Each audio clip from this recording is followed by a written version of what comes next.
The Z to Z Podcast.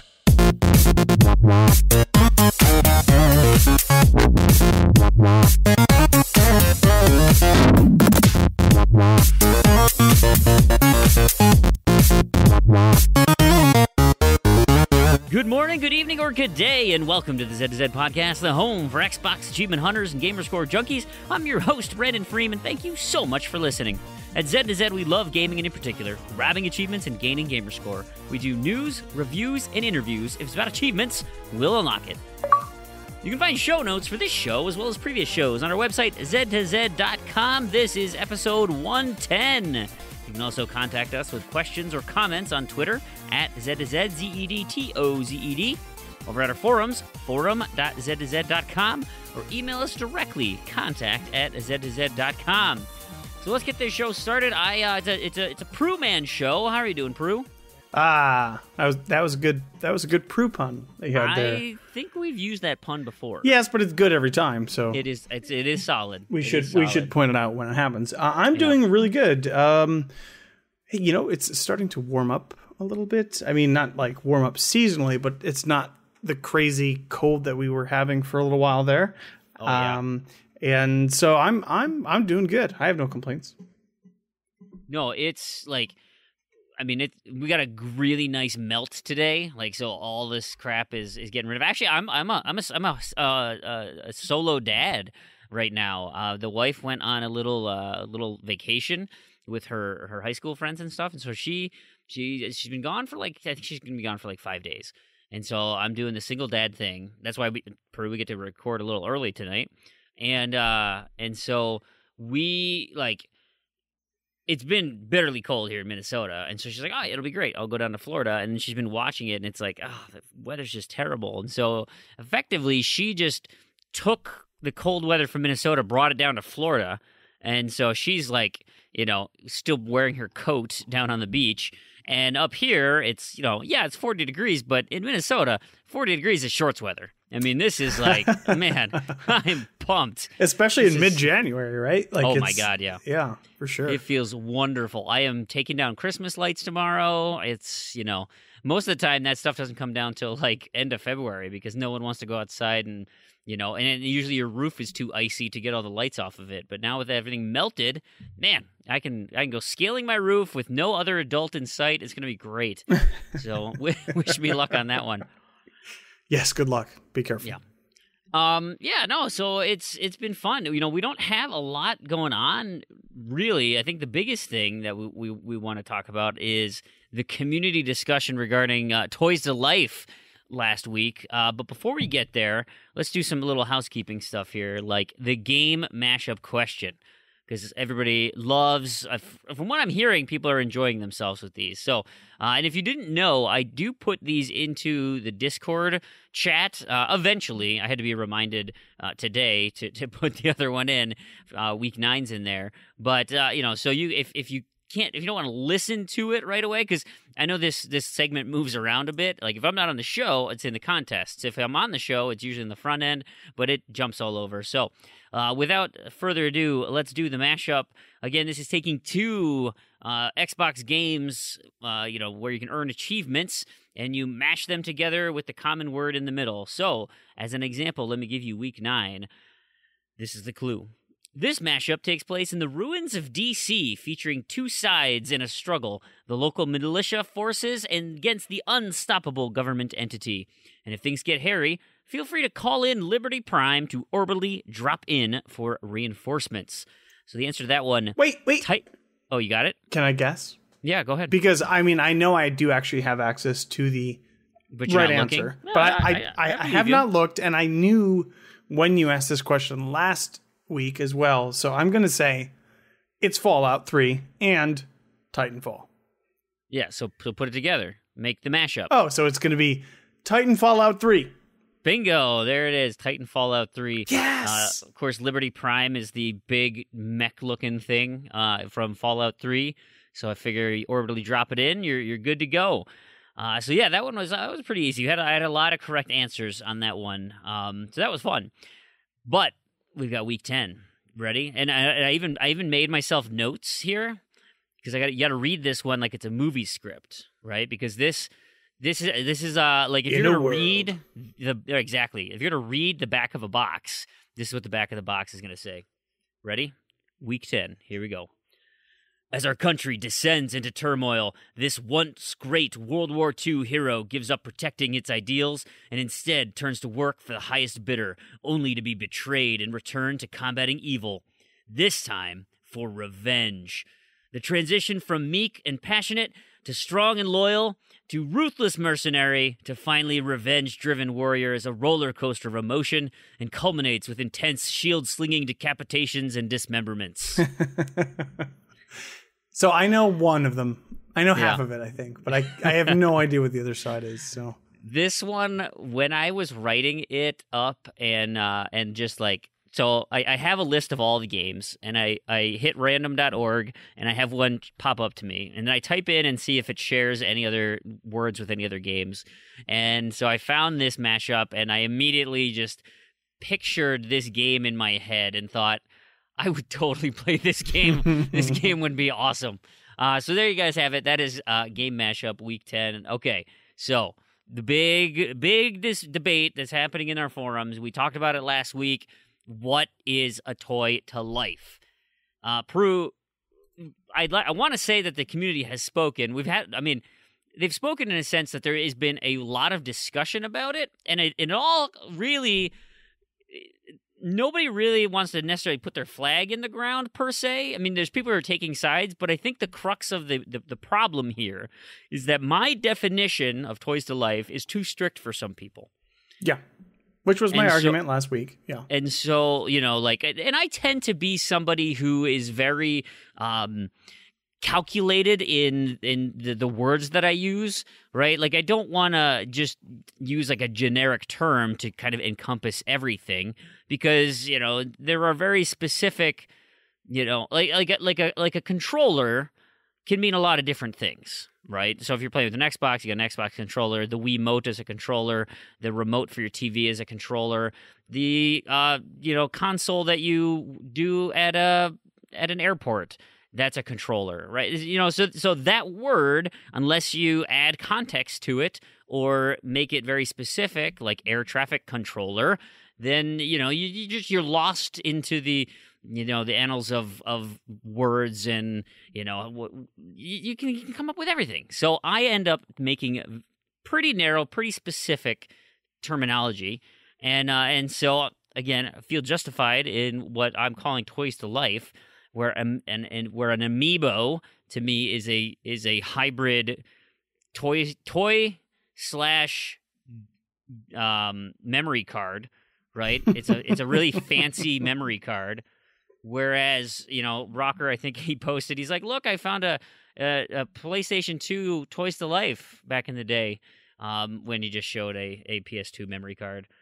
So I've been tracking a little bit, right, and about who we have here. So maybe you want to count here of what I've got so far. So I've got Kronos, Team Freem. Miserly Pluto, Team Prue. Chin Doctor, Team Freem. Nope, switched over to Prue. Yes, what a waffler. Tominator, Team Freem. Rocker Dude, Team Freem. Fug, Team Prue. And I got a tweet from Rusty Old Tunes. Prue, you are 100% right about Toys to Life. Sorry, Freem Hole. Is that a tie? Are we at a tie? I'm scrolling up through the chat, and unfortunately, I tried to put this out here before the show recorded, but it was a little too right before we recorded. So, Skeptical Mario also was on Team Prue. He says Toys to Life doesn't need to be so narrowly defined. Now, there may be more people too, because again, there's this long discussion, a very long thread discussion about this. But if we're counting only the people that we just counted, I guess that would put me over the top. I'm not comfortable to say that. But the narrow win with a narrow win. But I think that's the issue. And we were talking about it. We were talking in the chat on Discord, and I said I think Toys to Life as a phrase is more of just this catchy sort of name, sure, not a strict definition or a gameplay parameter for what Right. these things are. I think it's just okay. If you have a device, an RFID chip inside of an action figure that you place onto a portal, to me that's good enough. You're hitting, And then if we've talked about definitions before. We've talked about genres, right? And that's always a sticky subject too, as well. 100%. It's never 100%. It's never like, Freem is 100% wrong, I'm 100% right, or vice versa. It's tough. Defining terms can be very tricky. Language is sticky. So, but I do think, and the beauty of it is that language can change, and so it's fluid, and so I will concede to you that yes, because ultimately when it comes down to it, like I can have any sort of definition I want, but I think of products like so if you needed to blow your nose, what would you reach for? If you had a box on your desk filled with what do you call that? I will answer you how you're expecting me to answer. Those are Kleenex, Freem. Those are Kleenex, right? And so people call them Kleenex because they were the first ones to do it. And you know what? I have a cut on my hand, so what am I going to reach for? Band-Aid. I'm reaching for a Band-Aid. Yep. Right? And I say Band-Aid. I'm not going to say adhesive strip. I'm not going to say, or whatever. Yeah. Adhesive bandage. Like that I'm going to say Band-Aid. I do say facial tissue or tissue. I do say that. It's a copy machine, not a Xerox. But like, the general population, Z to Z listeners, of course, are outside of the general population, but the general population are a bunch of idiots. Or a more appropriate example of children of the late 80s, early 90s, we weren't going to play video games. We were going to play Nintendo. There you go. Yeah. There you go. And so you Master System kids are like, yeah, I'm playing Nintendo. Yeah. It's just, fine, Mom, fine. No, exactly. And it's an easy way for someone outside, right? So you guys, a lot of the examples brought up were, if I go to Target, I got to go to the Toys to Life section to get the amiibos. And it's like, yeah, that makes sense to put them there because if grandma's coming in, she's like, they're like little figures. They're called amiibos. Yeah, no, I mean, no, grandma. No, they're in the video game section, but they're going to be like, and trying to explain that to somebody who has no clue. It's like, talk to somebody at the desk. They'll show you where to go. So a matter of just making life easier for the general population who doesn't care. Right. Big old blanket statement. And within each subgroup, you can have very specific things about what those items do. Now, we're on the subject of Toys to Life. We gotta go here because Nintendo's not done with Toys to Life. No. So this is a great transition to this. We'll get into what we've been playing here in a little bit, but this. So I was in a party last night playing. Maybe it was either last night or on Battleborn night. So either Plants vs Zombies or Battleborn. But Tominator, I think, asked me about being a new Switch owner. Am I going to get that cardboard thing? And I had not seen this, and I just was like, I didn't know what he said, so I kind of laughed it off, or ignored him or something, right? I didn't get his reference, and so then all of a sudden I'm on Twitter, and I'm like, wait, what the hell is going on here? So, did we determine how it's pronounced? Is it Labo? It is Nintendo Labo. It's Labo. Yeah. I mean, this is crazy. It's you know what they say, Freem. Nintendo gonna Nintendo. And that's I cannot think of a more Nintendo thing at this point than Labo though. It just seems to fit right in their wheelhouse. So I'm sure some explain people what it is. Yeah, go ahead. Yeah. No. Okay, so essentially what Labo is do-it-yourself cardboard kits, and essentially they're printed cardboard, and you buy these sheets, and then you fold them as the directions tell you, and they will have indicators of put your Switch screen here and put your Joy-Cons here, and you can do this and blah, and have this strange-looking contraption, essentially this box toy, that you are now able to interface with using your Switch. And even so far so as like the Switch actually has directions as of an interactive demo on the system itself. Okay, so let's see. What am I seeing here in this video? It's probably the one that stands out the most is this one where it's a backpack that you put on and effectively turn yourself into Optimus Prime, right? Like some sort of transforming robot punching thing. And then go nuts and start trashing through and transform into cars. And I mean, just explaining it makes it sound like I'm crazy. But like this is a legit. I mean, there's some serious construction here. The one that I was kind of taken aback by was the piano one. The piano, yeah. And I have no idea of how that would even conceptually work, unless it's like the switch fits into the top of it and it uses its camera to tell which key you're pressing. Like, I have zero idea. Everything else that they said, you can make a fishing rod with cardboard and some string. Yeah. Well, that's nice, but I don't understand how that would interact or input to an electronics video game system in any way. Like, how does this work? Obviously, if you're putting the Joy-Cons into your arms when you're being Optimus Prime, then it's kind of motion tracking. It's like the Oculus Touch. Yes. And a haptic sensor. And actually, when I watched the video, what I was reminded of was a few years ago when all the VR stuff was getting really big, Google released what they actually called Google Cardboard, which was a VR headset literally made out of cardboard. Like, you could order them. Oh, yeah. Yep. They were giving them out for free. It's the exact same sort of thing, although Nintendo seems to be charging a premium for them here, but we'll see.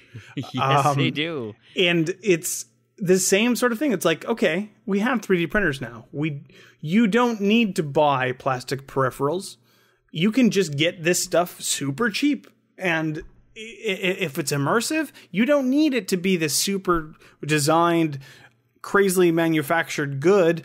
If it makes you feel like Optimus Prime when you have this backpack on, or if you Mozart when you have this piano in front of you, or Luke Skywalker when you're holding the lightsaber, we can do that without a crazy barrier of entry. So I'm kind of interested. I'm half with this one because I can't predict Nintendo. I don't think anybody can predict Nintendo. This thing could literally fall flat on its face, or it's going to be literally the biggest thing of all time. I can't. I have no idea. You're right. It totally could run the gamut because it taps into something so fundamental with us as children when, your parents got that new refrigerator and oh my God, what you could do with that box. Like that fort stayed up, you had dolled that thing out, you colored on the inside. I mean, you moved in, a series of blankets and pillows, all your stuffed animals came in there. Like, a refrigerator box it might as well have been a trailer home for, your own personal trailer home. The size and scope of it as a child, right? It's this mansion that is in your living room or wherever your parents let you have it. It was amazing. And then even now, like, you can find boxes and I remember in high school, we did there, to a community fundraising event called, I'm sure high schools around everywhere does this, the Homeless Sleep Out, where you raise money, get pledges, and you say, I'm going to sleep outside in a cardboard box for the night to raise awareness and money for homeless shelters in the area. And so we would do this every year and go to grocery stores and get all the boxes we could and make a shanty town out of boxes with all my buds and stuff. And then, get in trouble like climbing on the roof of our high school. I don't think that's part of raising awareness, but anyway, you made box forts. That's what this is. It's just creative, crazy, and to interact with it with your toys and electronics is that extension. It's amazing. I don't know how fun it would be and how boring it would get after a certain period of time, but. Yeah. And certainly the cost is pretty significant. So the one we were talking about, this robot called Toy-Con 2, that's $80 to do the robot. Now there is a game associated with it. I assume that's 90. Well, not even 90. I guess if we say it's going to be a $60 game, that's going to be where the majority of the cost comes in. But you don't think there's going to be a $20 difference for this. Unless there's something that they're not telling us. Maybe there is more to it. Maybe there are sensors inside or wires or whatever. I don't know. But if it's literally a $20 upcharge for 2 sheets of cardboard that you have to assemble yourself, that does seem... Yeah, I have to imagine the game comes with the game, that's including the game, and hopefully the game is in. But even now, I mean, we're seeing with VR titles, you're paying a premium for tech demos. I'd be curious if there's any sort of depth of field or stereoscopy with the Switch when you have this headset on, because the screen goes in your headset. You have a headset that's projecting the image of the game into that, and the Switch screen has a gyroscope in it, so it knows which direction you're facing. So I'd be curious if they do any sort of 3D or depth of field and play with that at all, or if it's like literally just looking at a screen on your head and it just kind of takes out some of the deprivation for it. I will say, I mean, the gyroscope's pretty sensitive. I get yelled at constantly driving my son to daycare because I have to take a couple windy roads, and so every time I turn left or right, his game rotates on him. And like, so he's trying to play like Splatoon or something where you need like precision shooting, and all of a sudden his guy is immediately aiming 90 degrees the other way. He's like, stop turning. I'm like, listen, your success in that game matters very little to me in getting you to, daycare on time. So just pipe down.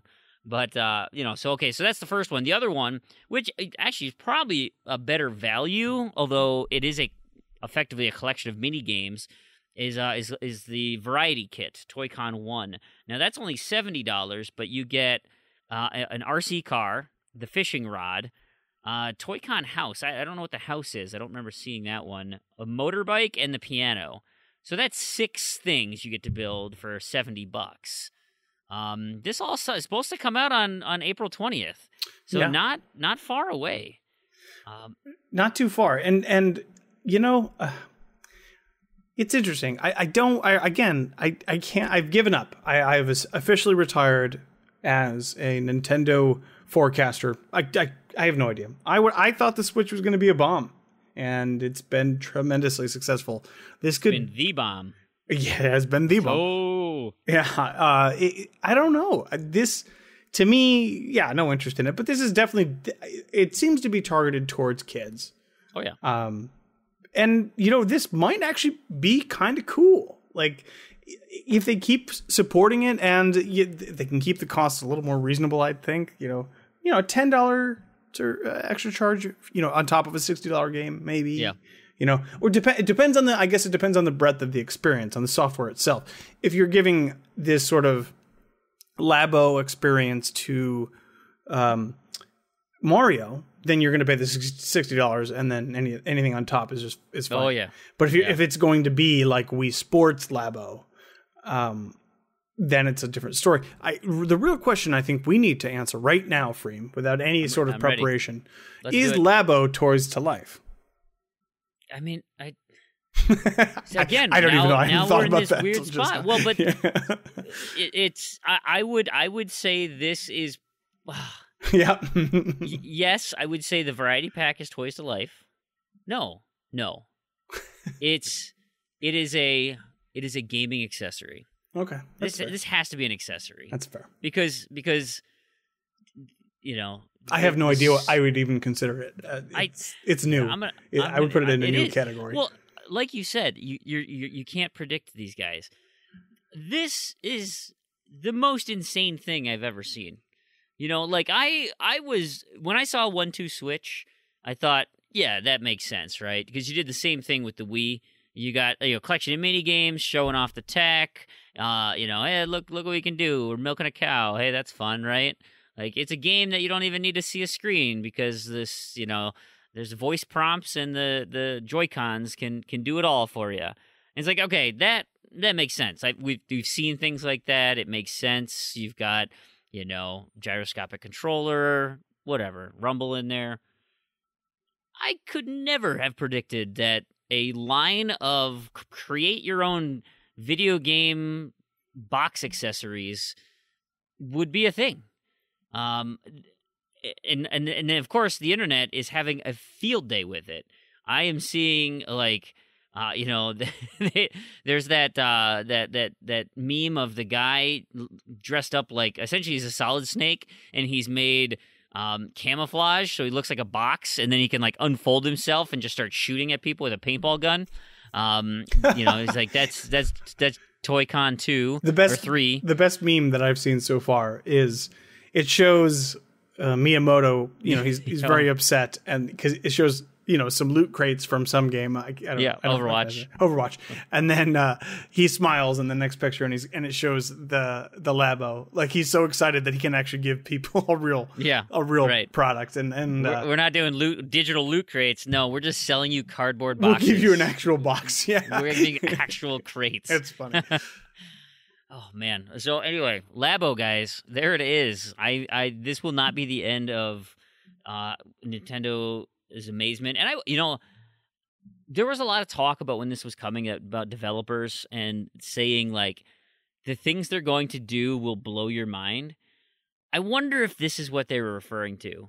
Because I'm still struggling to wrap my head around this, how this interactivity comes together. Like this is super cool.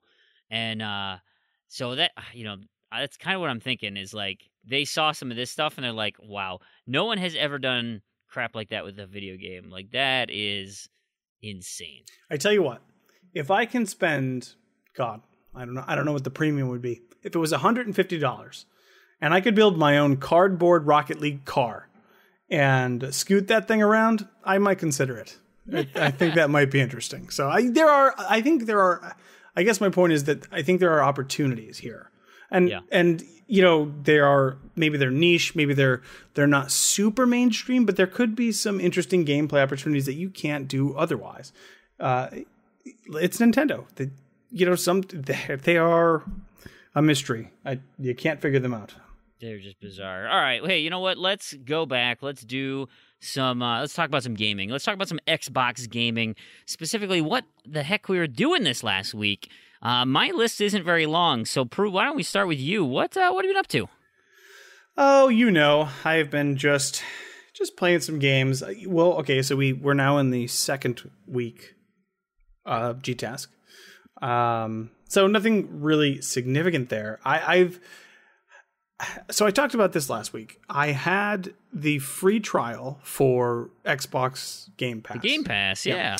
And I said I have to cancel it the next day, and so I won't have to whatever. Of course, life happened, and I completely forgot to cancel it. So now I have a month of Game Pass, which I have since canceled, but I paid the $10 for the month, and so I've moved on to other games. I started the game The Bridge. Yes. Which is super... That's like the MC Escher-esque. Yes, but it's almost what is the Braid? It's Braid. It's basically Braid, except you can rotate the level, in addition to rewinding stuff. And yeah, it's like the Neverending Staircase painting in puzzle game form. It's okay. I'm not loving it, but it's okay. It's a thing. And then I've been really hammering hard on Random To-Do List. So Fufu Cuddly Poof and I have been boosting Halo Wars. Well, I guess it's not boosting it. We've just been playing through the campaign. I need to get it done on co-op. So, which also ties into my sort of get all the Halo games done objective that I have. GTA, which Randy and I talked about last week. We played again last weekend and are moving ahead on the heist, whatever the last heist is, the newest one that was just released. I was going through all of the people on my friends list that have in order of their GTask team, and the top ones had both completed, like by far and away they were top, and they had both completed that heist, and those achievements were worth like 5,000 TA or something like that. So it's pretty amazing. We're not quite there. We're at a slower pace than that. Started Life is Strange after finishing Life is Strange the prequel. This is the stack. Is it the 360 stack? Yeah. So I mentioned last week that we finished the prequel, which is Beyond the Storm, Before the Storm. Before the Storm. And so I wanted to go right into Life is Strange because it's been a while since I played the original and I had the stack to play. Yeah. And I've only played the first episode since, but it's very interesting because going having all this background yeah, information and going back, and again, this is from my memories of the first game are a little fuzzy, but Max is a super generic character, which makes sense. I guess she's going to be the audience view into that world. Yeah, but she's like really boring now compared to everybody from Before the Storm. The characters in Before the Storm were actually really compelling and interesting, and now Max is this kind of vanilla. And I don't remember that impression before. Right. Because, of course, I was being introduced to everything at the time. You're kind of inundated with what's going on. Now it's kind of like, okay, let's bring it on to the more interesting people or the more interesting elements of the story. But yeah, I just thought that was an interesting experience. That reminds me of, and this is going to be a weird tangent, but I thought it was interesting because I don't remember where it came up, but we were talking about like consumer testing and how like doing market research can be dangerous at times. And it was about tomato sauce. And back in, when canned tomato sauce came out, like, Ragu or whatever, that they're trying to like come up with the formula because everybody's mom makes different tomato sauce, right? So they went ahead and they polled a bunch of people and tried to say, okay, well, what's your favorite type of tomato sauce? And so, be like, oh yeah, my grandma makes kind of, it's a little spicy. It's, but it's got real thick chunks of tomato. That's my favorite. And then somebody else is like, well, actually, I like mine a little thinner and sweeter. Oh, no, I like mine with like tons of meat in it. Like this is the one. So they came up with a bunch of formulas, Ragu did, and they pitched it to everybody. And they said, okay, which ones are your favorite? And so all those people went and they scored them, a 5 being my favorite, 1 being my least favorite. And which one ended up winning? Like what became the actual the first launch of Ragu? Number 3. It was the one that scored 3. Yeah. The one that nobody thought was, hey, this is my favorite or this is my least favorite. They were just like, yeah, this is fine.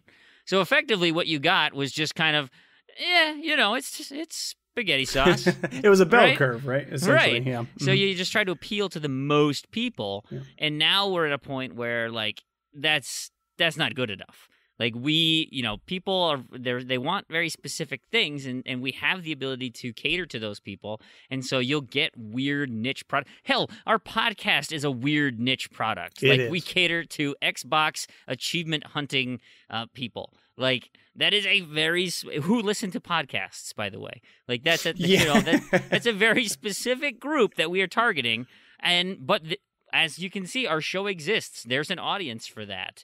The people who are listening, you people out there right now, our patrons and everyone listening to our show, you probably aren't going to listen to Martha Stewart's podcast. I'm just going out on a limb there, but like that might not fit within your likes and dislikes. Was that the one? That's called Orange is the New Black, right? So it's. Like you said, if you go back then, you have this where there's a little bit more freedom because, the characters have essentially already been written. So you get to go a little bit deeper. Yeah. Even though it's before the events, but you're creating origin stories, and origin stories are always way more fascinating. Like those are some of the best Marvel movies because you get to see what drives them as a person, when they get the powers, why they do the things they do, what motivates them, and that's usually always way more compelling than you're just kind of generic everyman or every hero. It's also interesting for someone like me who's kind of a canon hawk, where I'm like, wait a minute, that doesn't jive. Like what they said in this episode does not match up. Like, wait a minute, you're telling me that they liked this or this person was over here, or that's more me than the game's problem. Like, as long as you're telling an effective story, then I think you're in the right boat. But there are people like me, admittedly, who are like, well, I'm gonna hold your feet to the fire. And if you said in this time this person was doing this, and then later on you say they were somewhere else, well, we're gonna have a problem. But I mean, you wouldn't have the successful Star Trek podcast you have exactly. without being so pedantic. Exactly. Yes, Star Trek fans, more than any fans on the face of the planet, I would argue, are probably the most particular about canonical events. But anyways, that doesn't matter. Well, I think it's just sci-fi in general. Sci-fi, certainly. Star Wars, they've got their own. Yes, crew. for sure. And I count myself among Star Wars fans, so it's not. But I would think there's a very, very easy argument to make, because see, the thing, Star Trek has 700 plus adventures on the screen, where Star Wars only has at this point like 10 or 12. So it's much easier to reconcile Star Wars with itself than it is to do that with Star Trek. But depends how much you can. I mean, I could say the same about Star Trek movies.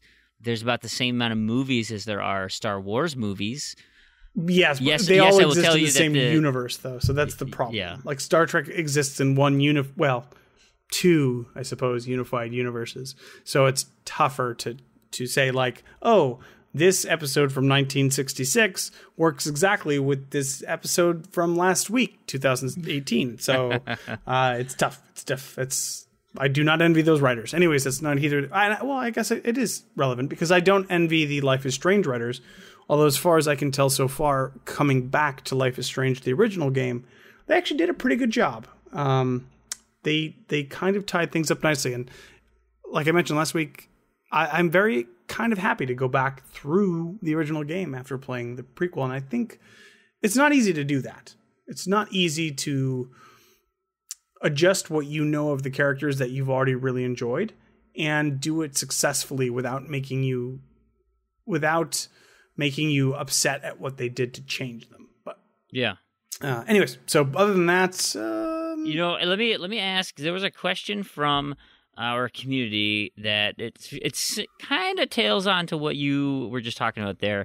It's from JJ Aldana, and he asks, he's specific on this one, but I think it applies to Life is Strange. What do you prefer, stacks of Telltale games or stacks of Lego games? So I'll put Life is Strange in with the Telltale games, sure, right? Like those story-based, narrative. Do you like replaying stacks of those, or would you prefer replaying stacks of Lego games? Oh God, no! Stacks of Telltale games are infinitely better than stacks of Lego games. At least with Telltale games, and I know some people are going to argue with me on this point, but that's at least a debatable point. You are going to get a different experience. There are different options. You can go different places. You can say different things. Different people will die based on your options. So it's at least narratively interesting to go back through a Telltale game once. Yeah. Lego games are already, I like Lego games, and I'll admit Lego games are already kind of long in the tooth. Yes. And tedious. And no, I do not want to play the same Lego game twice. I will, and I have, but I don't want to. So no, I barely want to play them once. They're hard to get through because they are so long. It's a commitment for sure. Yeah, you have to do so much to get, because it's like you just hate leaving that completion hanging there just because it's so easy. Yep. Right? There's nothing necessarily like skill based. It's like literally just committing the time to getting a billion studs or all the red bricks or whatever, gold bricks, all the different iterations of bricks and studs and bobs and minifigs and whatnot.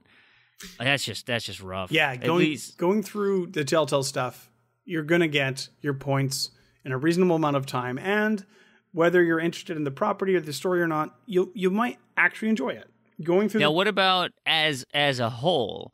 Would you prefer, so let's take the stacks, because he does say stacks and stacks, which to me, I posed the question to you as a literal stack of playing the same game twice for double gamer score. But what about just, more and series, more? Right. A lot, all the different iterations of Lego versus all the different iterations of Telltale. Does that change your opinion at all? That's actually kind of interesting. I hadn't considered it from that perspective. I will say this, because I do like the Lego-ification of properties, and I really like the Telltale-ification of properties. So I like both, and has there been a crossover yet? I mean, I guess Guardians of the Galaxy are both in Telltale and Lego form, but not exclusively.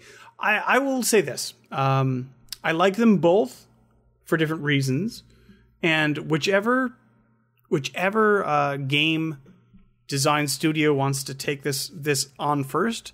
As soon as there is a Lego Star Trek or Telltale Star Trek, that will be my preference. That's the winner. Because, it's infuriating, again, as a Star Trek fan, that they're so stingy on licensing their product. Because I think there's a gold mine for both of those properties. Other than that, I would split it 50-50. If I want more of a... If I want more, it depends. If you want more of a narrative sort of thing, of course, Telltale is going to be where you're going.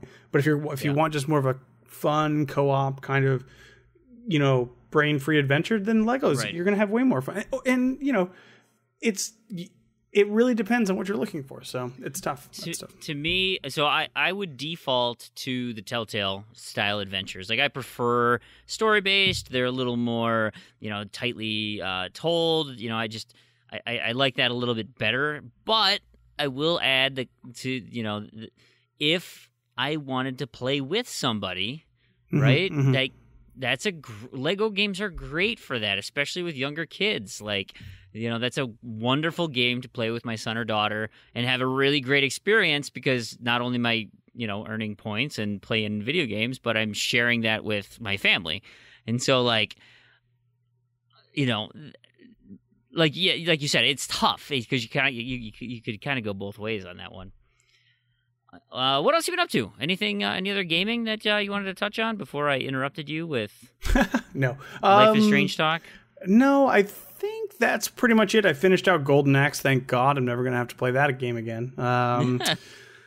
Let's see. Let's just go down the list real quick. Oh, it was really funny because we talked about it last week, and Randy ran through my random to-do list achievement for Syndicate, which was basically for going through a level without dying. And he's played this game a zillion trillion hours, and he's like, and we could play it on easy too. So he's like, just hang out behind this box, and I'll just go beat the level. So that's kind of what we did. And of course the RTDL bot told on me in chat, and I'm pretty sure it was Chindocta who goes, when it said, Prue has won this achievement in Syndicate, he goes, oh, look, Randy played some Syndicate today. And I'm like, yep, that's exactly what happened. So, Speaking of random to-do list bot, did you listen to last week's episode, Prue? I did listen to it, yeah. That was an exceptional interview. Yeah. Kudos to that bit. That was so funny. I absolutely loved it. That was super creative. Well done, Elle and Elroy. That I so thoroughly enjoyed that. Yeah, it was good. It was quite good. Yeah, that was great. So, great. Well, that's wonderful to hear. I did, like I said, my list is pretty short this week because I've really been focusing on a couple of games. And I have my normal boosting groups. So let's start with the big one. I spent pretty much all of last weekend in Agents of Fun. Now that that's going to be our focus for the weekends. Like Saturday nights and Sunday nights are one of my three. So those 2 nights are 2 of my 3 open nights for gaming. The only other one is Tuesday, and so I end up, if I'm working on contracts, then I'm going through story mode, unlocking side characters, stuff like that in Agents of Fun. And so, until those contracts are done, like that's tying up a ton of time. I actually listened to the Game Informer podcast back before Thanksgiving, and they did their 12 underappreciated games for the 2017. And one of the guys said Agents of Mayhem was an underappreciated game for him. And everyone just made fun of him for it. But to his credit, he's like, it was too confusing because it was like Saints Row. It was like, wait, so this isn't Saints Row? Because it looks like Saints Row, and it's got Johnny Gat, and it's like kind of like funny like Saints Row, and like eye rolling like Saints Row, but it's not a Saints Row game, but it is in the Saints Row universe. I'm confused. And so that's where people were with it. Like, yeah, I get that. I can see that. That's fair. I'm enjoying it. I think I got like 6, 7. I don't know. I'm up to however many achievements now. Just working on contracts for that one, and then we moved over to Diablo Reaper Souls again. Cruising through. We did a little Rift action here. So our new routine now is on Monday nights is to do all of the bounties. So 25 bounties, hit every act and do the bounties once, and then with whatever time we have left, we go rifting for 1 or 2 runs in a rift, and then call it a night. And so, in 20 weeks from now, we'll have all the bounties done. And we'll hopefully, we can level How long up it's going to take? characters along the way. Well, you need 500 bounties, and if we do 25 a week, to divide that out. It just didn't feel like, Randy talked about it for a few weeks, which just didn't think it was that long, but. It's not. So let me do the math, right? 25 times 4, that's 100 times 5. So 4 times 5, 20. Yeah, 20 weeks. Huh. That's crazy. Yeah, and like that game to me, like I'm not gonna play that by myself and do stuff that's fine. Like I like visiting that game once a week. I don't get burnt out on it, because if I was doing that every day, like the loot grab can only go so far. Like it is fun getting new pieces of gear and things, and you're just getting incrementally better each time, but like not that much. And so it can get a little tedious. Tell that to Destiny. Yeah, it's I don't think the gameplay varies enough in Destiny or Diablo. You made me say Destiny. Look at that jerk. I mentioned last week that I'm moving ahead in Castle Siege, the Age of Empires Castle Siege. So I finally got an achievement after I think I'm at like 600 crowns out of the 2,000. But I ended up building an archer tower or something. So now I'm like going through and I've got spreadsheets about things I need to build, how many resources I need, how many of those stupid pennants I need. I mean, it's like, oh man, it's long. And you guys know, everyone who's completed it already knows how long and unbelievable this is. So I'm on my way. And the other game that has absolutely taken up all of my time is Blood Bowl 2. So I really want this kill 5 people achievement, like for my random to-do list. It's my second highest ratio, and it's like, and I've got one. Like I only need 4 more kills, and it's just like I said before, it is random that you get the die rolls to what you need. And I'm pretty sure I've killed some people in campaign. It says campaign, it works, but it's not tracking. So now I'm switching gears and literally switching gears, 2 gears. Like I'm going to play Gears of War Judgment instead, work on those 2. I got 2 random to-do list items there. I'm switching from Blood Bowl. I might come back to it, but I got to put that thing down. I did get 1 achievement just for something dumb, but, nothing special there. And then the other big grind that we've been working on is Battleborn.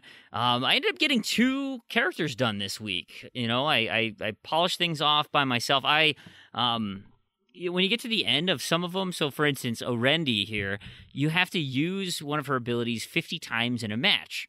And so really the only time you can do that is in a story mode, because the games don't last long enough typically for you to get 50 unless you're like literally using it every time. And so there's a trick, because you can go into the story.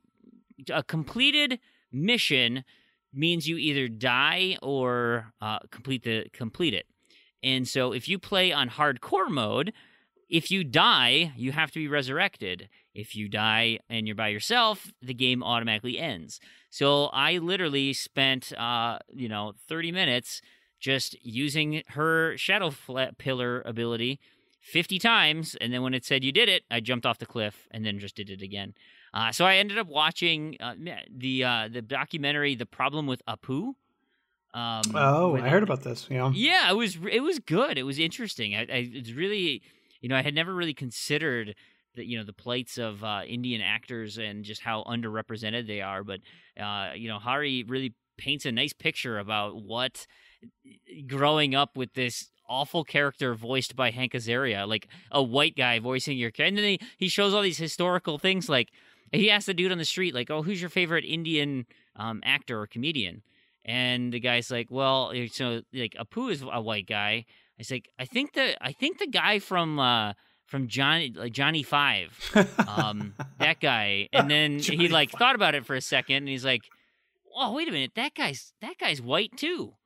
And then they showed a clip from Peter Sellers, an old movie with Peter Sellers, where he was in like dark skinned to be made up like an Indian person for some, I don't know what movie it is or whatever. So the actor who's the Pink Panther, or in the Pink Panther, Inspector Clouseau, he was in essentially blackface, and it was like, oh my God, are you kidding? Jeez, what are we doing? Anyway, it was super interesting. So if you like documentaries, it's only an hour, and it's pretty funny. It's funny and informative. But so I watched that while I was boosting these lore challenges, and then everybody else got on, and we just chipped away at some other things. The final game I want to talk about, and this is my win of the week, because I got a random to-do list item in this, and it was a game called The Fall, and it's easy. It's a short game, and I had almost completed it, and I thought it's easy enough. I'll just save it for when I need points. And then some circumstances happened that the game was taken away from me. So I no longer had access to the game, yet I didn't know I didn't. And so it was on my random to-do list, and it popped up, and I was like, oh, well, that's easy. I'll just do that tonight. And I went to log in, and it said, sign in with whoever owns the game. And I'm like, oh, crap. Well, that's a bummer. So I was resigned to the fact that I wasn't going to get it. Cue the amazing sale that happened this week, and the game is on sale for like $2. I'm like, what a sign. This is fantastic. So I bought The Fall and went ahead and got the achievement I needed for the random to do this. I ended up getting 4 achievements. I only have 2 left, and you have to do a second playthrough anyway, and I know I missed one of the missables on my first playthrough. So I have one missable, and you got to make a different decision at the end of the game. But what that did is it triggered a new goal in my head. And, because I look at my list of games, and I exported my collection here, and I've made a new hit list. And I have a lot of games that I just need to finish. I'm like 2, 3, 4 achievements, 1 achievement away from just finishing like these 60-hour completions and stuff. Like Zombie Army Trilogy, that's like a 60-hour completion. I'm 4 achievements away. And yes, it's a lot of grinding, but like I should just put these games to bed. And so now I want to curate my list, because they're on my open random to-do list already, but it's 1 achievement. It's 3 achievements. Like the likelihood of that specific thing popping up in a month is pretty slim. But if I made a collection of all of those, then the random, RTDL bot could tell me, hey, go finish this game. It's time you finish Rocket League, Brandon. That's a random to-do list bot. It's always time that you finish Rocket League. It is time to finish. Slice Zombies for Connect. I know you have 3 to 4 hours of cutting zombies for coins ahead of you, but the random to-do list is telling you it is time. And so I don't know if I have 1,000 of these loose achievements per se, but I'm going to try and make a list where these things go down. And I'm gonna make a push for completions this year. The problem is these are all like, the reason I don't do them is they're grindy. like the Slice Zombies one. It's like, do I want to spend 5 hours flailing my arms around for coins? Not really. Yes. But do I like that completion? Oh yeah, I do like those completions. Hey, maybe I could preload these. Anyway, so I'm in the middle of kind of curating my list a little more. We'll see what happens there. I don't know how serious I'm going to get about it, but Filthy. It certainly beats paying attention at work. I'd much rather do play around with spreadsheets and video games than that. So there you go. That's what we've been up to. I just have a couple of things in the topics and news section here because I've had a pretty busy week, so I haven't been cruising around Twitter that much, and I don't think the news has been that exciting. We're in kind of the dead zone, right? It's right after the new year, after the holidays. It's not people a lot just going getting a lot of people use this time to kind of set up their plans for the year, and so my guess is there's a lot of an E3. What are we going to do for E3? What are we going to announce? What are we going to have ready? There's probably a lot of that kind of stuff and gearing up for, a lot of people are in crunch time now too. Hey, you enjoyed the holidays? Okay, it's crunch because we got a game we need to release in February or March. So let's go nuts. That happens too.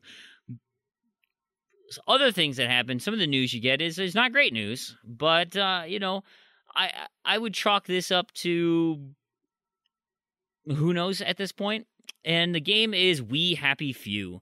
You guys probably remember this from E3, where it made a real splash showing you that intro scene. This game has been in game preview for a while.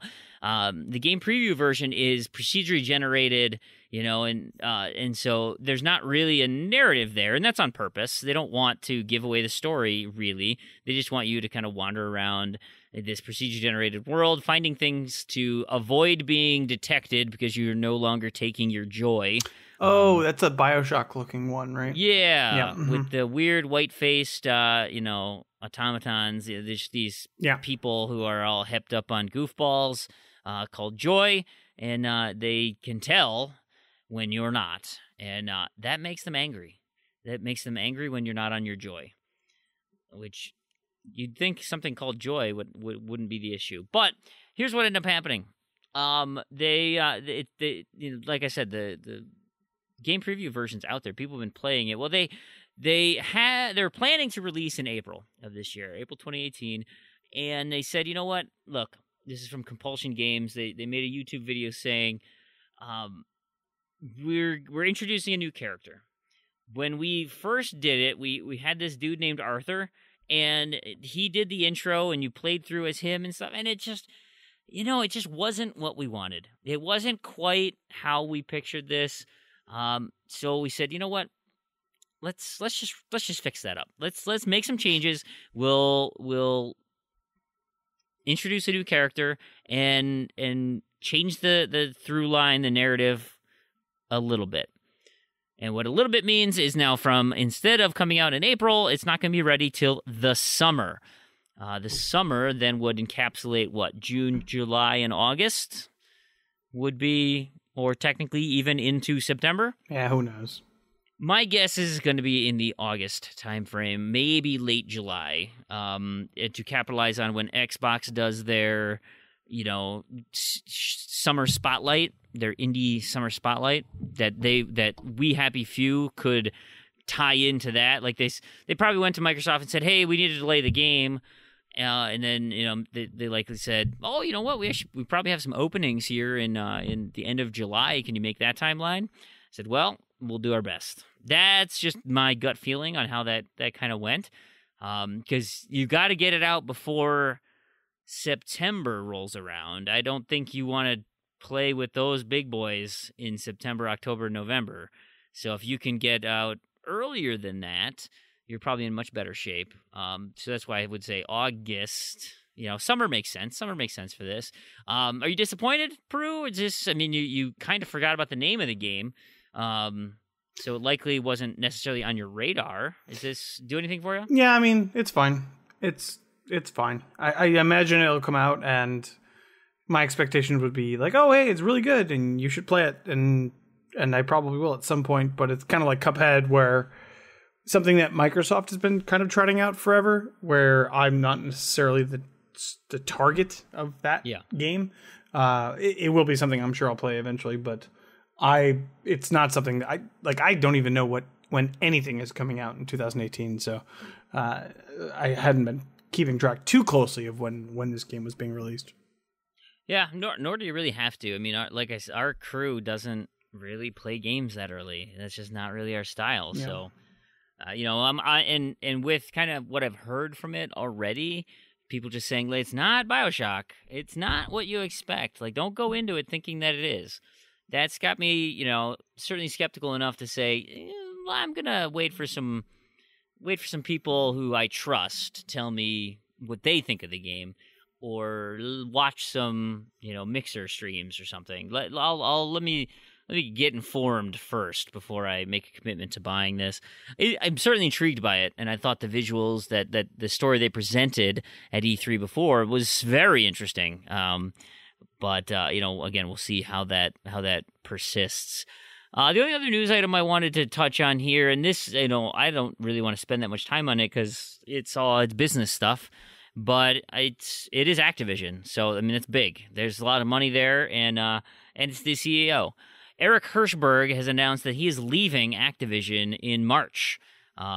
He publicly confirmed that. There's a bunch of statements here, both from Activision and Hirshberg himself.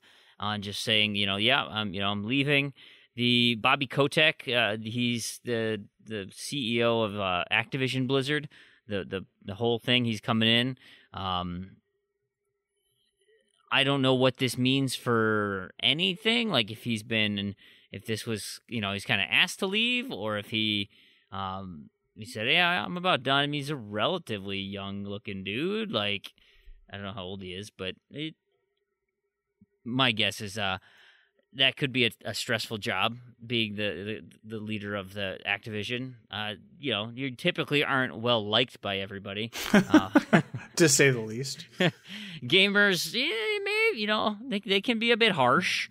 So I don't know. I'm not really a business guy, so I don't know what the impact is. My guess is nothing's going to really happen to anybody. I can't say that I think Eric has done a good job or a bad job. I just don't know. I mean, Activision's profitable, but Call of Duty's on the decline. So, I will is it coming back? I will make a prediction here. Okay. Next year there will be. Well, I guess this year there will be another Call of Duty. So, you're going on a limb with that. I am. Yeah. I think they'll continue on as they do, and there won't be any issues. Yeah. All right. So that's clearly a joke, but what time frame do you think it's going to be? Oh, I have no idea. Throw something out there. Another World War II game? Oh! I thought you meant like what time frame does a game come out? I'm like, no, I assume November. It'll be November. It'll be November. That's easy. Yeah. Has the Call of Duty game for this year not been announced yet? To my knowledge, no. Okay, and it's Treyarch. What if they do? Oh, that's a good question, right? Because they tried to do the future thing, didn't work out that well. Well, so Treyarch's claim is Black Ops. So, do you think they would do a Black Ops 4? I am so far behind in my Call of Duty stuff that I don't even know. I don't even know that it's their choice, really. If Activision is the one that's heading it out, I don't know. Maybe they're going to go to do like a World War I thing because Battlefield was pretty successful as far as I understand it. So maybe that's what they're going to do. I don't know. I really don't know. I would lean toward another Black Ops. I think they would do a Black Ops 4. I think Black Ops is one of those series that still carries weight with the Call of Duty community. Like I think the Future War, the Advanced Warfare, Infinite War, Infinite Gauntlets, whatever. Infinity Gauntlets. Get it right, Freem. It wasn't Call of Duty Infinity Gauntlets, was it? No, it wasn't. I think that has dried up. Now maybe the way I kind of look at it is like it would make sense for each individual company to focus on a different era, right? So like maybe keep Sledgehammer with World War II, like World War I, World War II, and then have Treyarch do modern day with Black Ops, and maybe they take up the mantle from Infinity Ward doing Modern Warfare, or like something similar, right? Like present day combat, and then let Infinity Ward do another future one. And then, so that's every 3 years you've got, so next year would be modern, and then we'd go future again, and then we go back to World War II. And then, so you have a nice mix instead of, okay, well, let's do future. Okay, let's do just like the same future, but maybe like 50 years further. Let's do kind of a little bit further future because we want to be fast still and like jumping around like lunatics. I don't know. Freem, you were a big Call of Duty fan back in the day, right? I mean, I was, yes. Yeah. So a game that I've been playing for my random to-do list that I didn't mention when we were talking about what we've been playing is World at War. Yes. So from my recollection, and I could have this totally wrong, so maybe maybe you don't, but World at War was the game that succeeded Modern Warfare, right? Yes. That was the one like... World at War is essentially Call of Duty 5. Yeah. So Call of Duty 3 comes out, and it's normal Call of Duty, no big thing, nothing happens. Call of Duty Modern Warfare comes out, it blows up, it's the biggest thing in the universe. And then Call of Duty World at War was what they had in the barrel at the time. Right. Treyarch did that one. Yeah. So, and it feels tremendously generic. Like, I beat the game, I beat the campaign, and I'm like, Yeah, okay. I mean, like, Modern Warfare did have a new, fresh, cool feel to it. Yeah. Obviously, it was tremendously successful. So, I don't know. Maybe Which I think that's why Black Ops was so well regarded, is because it kept it was Vietnam is where it focused, and it dabbled a little bit in present day, but it was much darker. Like they got to go places with the story and get a little weird with it. And I think that resonated with people of like, yeah, this isn't, your just generic hero in World War II kind of thing. This is like, little grittier, little edgier, a little darker. And, you can still do some of the more of the covert stuff. You can get your hands dirty a little more. And so Black Ops, I think, was successful because of that. But then, as you just get fatigued. Yeah. With Modern Warfare 2, that was my leaving. No, Modern Warfare 3 was my leaving point. It's so funny because like I was thinking about this while I was playing the game, and I'm like, well, as a casual, like the most casual, like I played Call of Duty 2 is actually one of my more proud completions because I remember that being super difficult to get through on veteran or whatever. And then I played Modern Warfare 1, and apparently I completed Modern Warfare 2. I have no memory of that. Yeah. And I've played the series here and there, but I have no allegiance to it. I don't care. Everything runs together. All the Call of Duties to me run together. It's much like Assassin's Creed, where if you start to release these games every year, and even if they jump around, even if they have distinguishing features, I as a casual fan, I don't care. I can't be bothered to keep up with it. I have no you're like. Modern Warfare 2 versus Modern Warfare 3 versus Black Ops, and then whatever the other ones that came out. I have no idea. I mean, they're effectively glorified map packs, and then it's a $60 map pack plus a campaign DLC and new weapons, I guess. Yeah. It's funny you talk about World at War. Do you have the multiplayer achievements in that game? So, they were talking about that in chat today. Yeah. So Jzarp asked the question, what do you think about games like Black Ops 2 or World at War where you could accidentally unlock all of the achievements in an online game because people modded all those lobbies? So would you risk it? Yeah, at this point, why not? I wouldn't actively go for them. If I got a random to-do list that said, hey, win a deathmatch on World at War. I think the World at War ones are prestiging. Like, really, those are... Okay, well, whatever it is. I mean, this is a hypothetical. I don't know. I'm not actively going to try to cheat the system. If I hop on a lobby and I pop all those random achievements, it's whatever. Doesn't TA automatically... So, from what I understand, that pull those now? It was the case. I don't know if it still is. I have no idea of the situation. My friend came over once and played World at War with me, and I got one achievement, and that's why it keeps popping up on my random to-do list. So I don't think it's going to be a big problem for me either way. But I don't know. Are there people actively still in those lobbies messing with stuff? I'm not sure. I have no idea. I would have to... I mean, I didn't know Black Ops 2 was a thing. I knew the World at War lobbies were a total train wreck. Like, you were probably going to get... if you played enough matches, you're going to get into a modded lobby because people...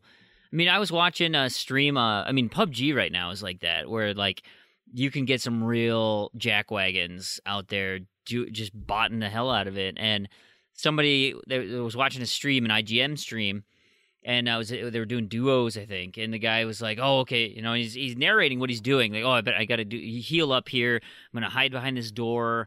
I'm inside a building. Oh man, I don't know how he got me. Right, he must have been shot, maybe through the wall or something." And he kind of backed away, and his buddies helping him up, and all of a sudden, boom, boom, they're both dead. And he's like, "Oh my gosh, well, God, how did he get that shot off? That's crazy." And he's like, "Well, thank God for Death Cam, and I can watch." And so he hits, the video and does the playback, and the guy is just walking in the middle of nowhere, just, scope, boom, scope, boom, scope, boom, scope, boom, scope, boom, and it's like dead, dead, dead, dead, dead, and he's got this dumb-looking bot on, and it's like, well, there you go, and they called him out on stream. Like, and here's his gamer tag. If you would do the honors to say he's a dirty cheater, and we can kick him out of here. Like, why would you do that? Like, I don't get it. I just don't get it. Like, I remember my favorite online game of all time, Halo 2. Towards the tail end, there were people that were flying around in Gauss Warthog cannons, just the cannons, not the actual Warthog, flying around on all the maps and just insta killing you as soon as you spawn. And oh man, I think we've come a long way, but obviously there's a long way to go. Still, I don't know. I mean, I guess some people like to see the world burn, I suppose. I mean, like, you know, I think back of like playing Doom, and you put the God mode code in there, right? Or, you know, Wolfenstein, the old just flat shooter, and it's like, yeah, you know, because now I can go through and I don't have to worry about anything. Like Borderlands right now, right? Yeah. Oh yeah, I happen to find something that gives me invincibility and a gun that can kill everybody in one hit. It's like, I could see how that is kind of fun for a little bit, but like, aside from the fact that it is lucrative to be trying to win cosmetic items in PUBG and sell them for real money, like, that's the only thing that I think that's one of the biggest reasons people are cheating, is because there's a secondary market for stuff in that you can sell and trade and, you know, get real currency from, you know, mini skirts and hats and, you know, vests and whatnot. And so to get coins to unlock those things, you need to play a lot of matches. And so, yeah, you know, if I go far into a match, I get more coins. So guess what? I'm going to cheat so I can get further more consistently in a faster period of time. Yeah, and it's interesting, too, because as people that are into achievements, and there are exceptions, things like Fallout on PC and that sort of thing, but like overall, we value the integrity of these systems. We don't want, as much as it might be easy to pop in an avatar and get this sort of stuff right away. Yeah. We want there to be some sort of barrier. We don't want people to just kind of cheat their way into this stuff. Yeah. We want, you don't want to look at the leaderboard one day and see somebody just typed in whatever gamer score they wanted. Yeah. And they're like, look at me now. I'm number 3. Do. Yeah, we value the integrity of it. So it's, on one hand, it's like, man, well, I don't know, competitive multiplayer is a whole other thing as well, because why bother? Like you say, why bother? Because this isn't Nam, Donnie. There are rules. Exactly. That's one of my favorite movies. I love The Big Lebowski. All right, let's Kronos. We were talking about Lego stacks before, and Kronos had a comment on that. He said this was, you know, to the Lego versus Telltale, and Kronos said the Lego games are at least nominally independent, right? Like they, you know, don't necessarily, like we had mentioned, they go in different universes. He said, how about the ACA Neo Geo stacks for a better comparison? Which one of those is more cash grabby? You know, is Hamster more of a cash grab than Telltale re-releasing The Walking Dead? Oh God, that's on you know, the Windows, on wherever, on, you know, all these different consoles, and then but here's our remastered version. Here's the complete collection. Here's the who's more cash grabby, Hamster or Telltale? Not even close. Hamster by far, because first of all, there's no original content there at all. And not only is there no original content, all this stuff that they've released has been buggy as all hell. It's ridiculous how bad those ports are. Now, I haven't played the Windows 10 versions yet, although I assume I will at some point. But it's, man, like, you fear for the red rings of death on your Xbox One, which doesn't even have that feature, when you pop an achievement in a Neo Geo game, because everything just locks up and you're just like, whoa, God, am I going to get this achievement? Is it going to pop? Is everything frozen? I can't even get back. Hamster by far is way, way, way worse as far as that's concerned. At least that's my opinion. Do you disagree, or do you agree with me, Freem? I tend to agree. I think, like, and I hate using the word lazy. I really do. I know it's lazy. that there's work that is involved, and I know that, you know, but to buy the entire collection, of which what did we say there was? Like 200 some games, 400 some games, however many arcade cabinets games there are out there, to then just say like, well, we're just gonna every week just throw a couple out there. And so until at some point we've, filled the market with all of these games, and it's not even like I'm really trying to think of who these games are for, because like those hardcore nostalgia heads, I think they'd rather go to a coin-operated arcade to play these games versus sitting on their console. That it's not necessarily the experience that they're looking for. It's that, that it's the entire everything surrounding it, being in a physical arcade, having people stand around you, the lights and the clings of the coins, and, all of those sensory things that go into an arcade experience. You don't get that in an ACA game at sitting at home. And so, like, really then the primary person, the target audience, are us achievement hunters. Where it's like, you know what, we can fleece these people. There's a lot of YouTubers who are going to show those new games. Well, here's a new game for you. Nom, 1975. Like, oh, really? 1975, you say? No, I mean, like, all the... It's in the game of the King of Fighters 94. This is a game from 1994. Like, that game can legally drink. Like, if I put you in a room with ACA Neo Geo Sengoku for 10 minutes, and I put you in a room with The Walking Dead, the first season of Walking Dead, for 10 minutes, I promise, I guarantee, I can almost bet money on the fact that you will be more interested in continuing your Walking Dead experience than your ACA Sengoku experience. Well, but I like zombies. But, I mean, take it a step further. Like, would I play a Telltale Miley Cyrus adventure or, some sort of ACA Neo Geo game? Like, I would still probably gravitate toward, the Miley Cyrus adventure. Just, because, Sengoku sounds awful. Yeah, all I've heard is pain and misery. Yeah.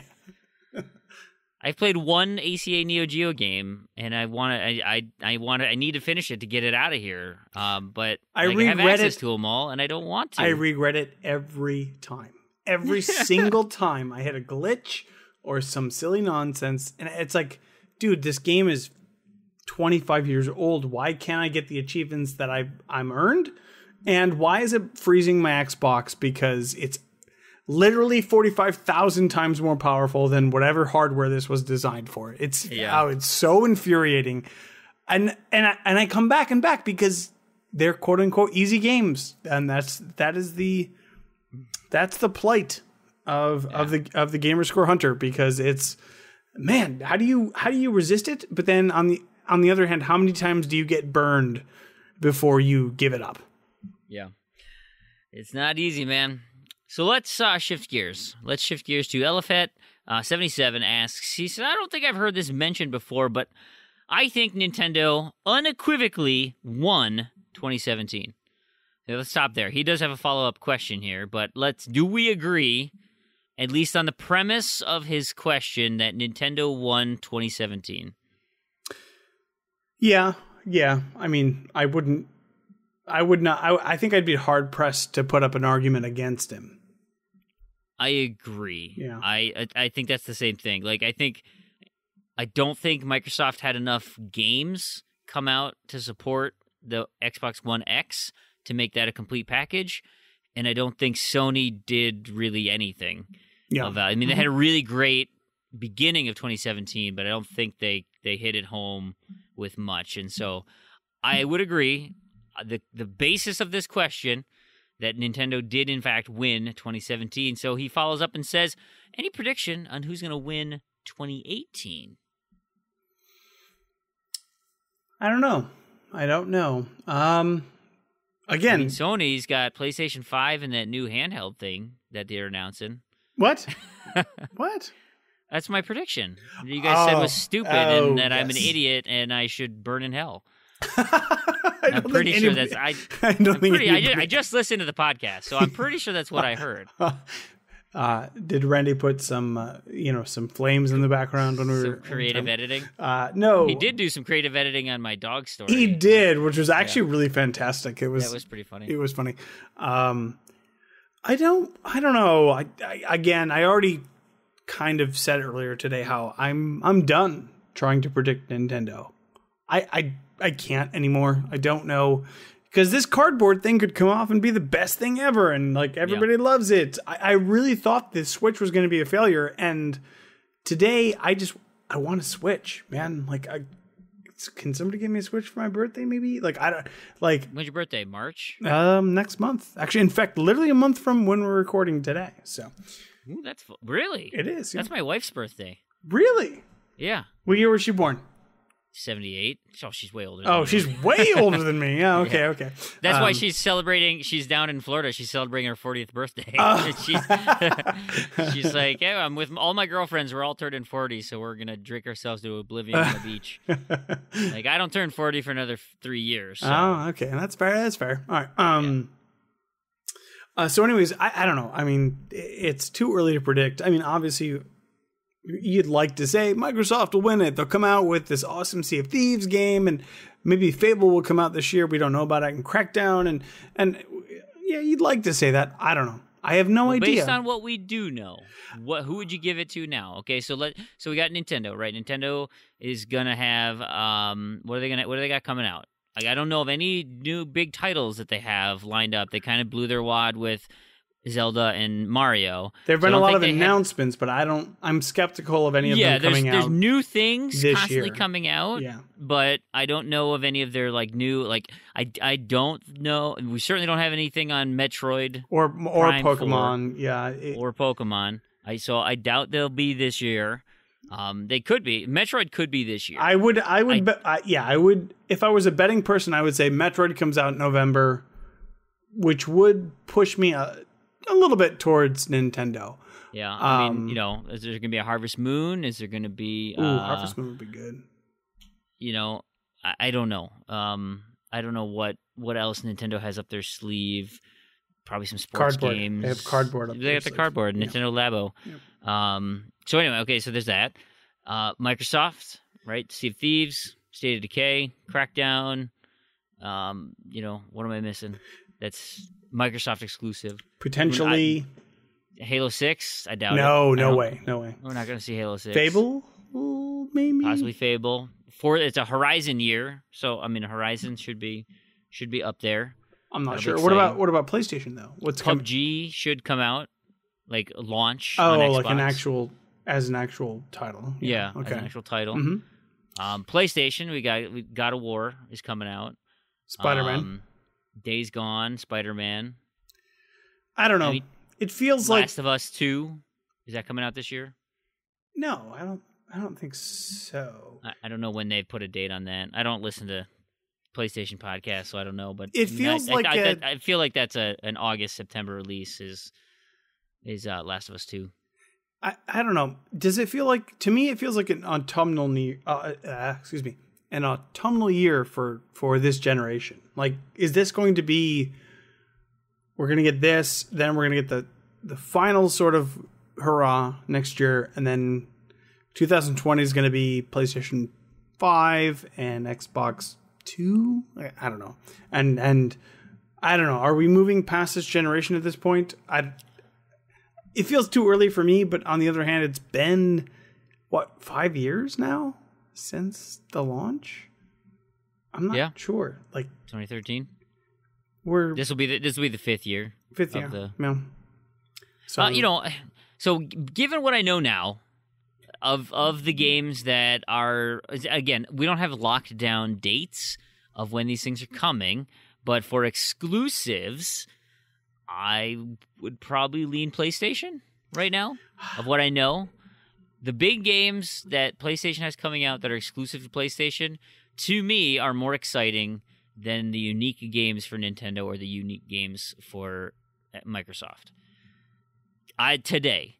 Now, E3 is going to tell a much different story and really start to nail down some of these dates, and that's really all we can do, because the other thing you have to say is Red Dead Redemption 2 going to be on the Switch? Not a chance. There's no way. What? It can run. Wait a minute. It can run RDR2. Really? You don't think? Do you think? I don't think it's going to be on the Switch. Oh, I don't think so. I think it will be. No, certainly not day and date. Maybe not a launch. I would not place money on launch, but I would say almost certainly Red Dead will be on. Almost certainly Red Dead will be on the Switch. Yeah, just like Dark Souls is getting remastered to come out on the Switch. The game is 10 years old. Yeah, that's true. I mean, so you got to wait that long? Like, that doesn't sound right. No, I don't know. What other Rockstar game is on the is on Nintendo? L.A. Noire is the only one. Which I'm actually kind of... Well, I don't know. Okay. I'm not sure why they didn't... With knowing Rockstar and their desire to have the best, most beautiful, biggest integrated world known to humanity, doesn't work with the Switch. It's not going to happen. All right, we'll see. So, given that, by manner of exclusion, can the Switch win? Like, by not having the biggest game of all time not on your system, can you win that year? Red Dead will not be the biggest game of all time. What, because GTA 5 has it? Yeah. Well, we already talked about this. Red Dead is like 15% of the bucket of GTA. Today, but GTA's been out for 6 years. No. But even in between GTA 4 and GTA 5, when Red Dead Redemption came out, it only had I can't specifically remember sales numbers, but it was a vast decrease in sales. It didn't break the records that GTA 4 had made. It didn't even come close to GTA 5, obviously. It's just the thing is GTA is just it can't be stopped. So anything that GTA I suppose. Yeah. That being said, I think it would be 2018's biggest game or best game. Red Dead? For this year. Yeah, probably. Maybe Last of Us 2. If Metroid comes out this year, yeah, I know I'm in a minority there, but I'm with you. I love Metroid, man. Yeah. Like both the 2D Metroid and the Prime series. Like I love them both. So I'm with you, but I don't know if I can go against a really awesome Naughty Dog narrative. Now they could screw it up. I mean, they made a mistake on the trailer, making it too graphic, and that really bothered people. Well, by that end, could it be Microsoft with their exclusive PUBG this year? Could be. If that launches and continues, and they have a period of exclusivity outside of the launch. Not just the game preview part of it, but when it actually gets achievements and becomes the 1.0 version. If they have exclusivity there, is that enough to quote unquote win the year? I think this is going to be because there's no. If we can't stand here today and feel confident about any answer that we come up with, like you said, I mean, when you started your conversation, you're like, I don't know, and it's in the same boat. I'll put my hat on PlayStation today, assuming those games I mentioned are coming out, and knowing nothing of the tricks up Nintendo and Microsoft's sleeve. But I think in July 1st, we should have this conversation again and project the rest of the year based on some launch dates and where things start to move. Because that fall starts to shape up and you get an understanding of, a lot of people make claims. Be ready at the end of 2017. Like, you are a dirty liar.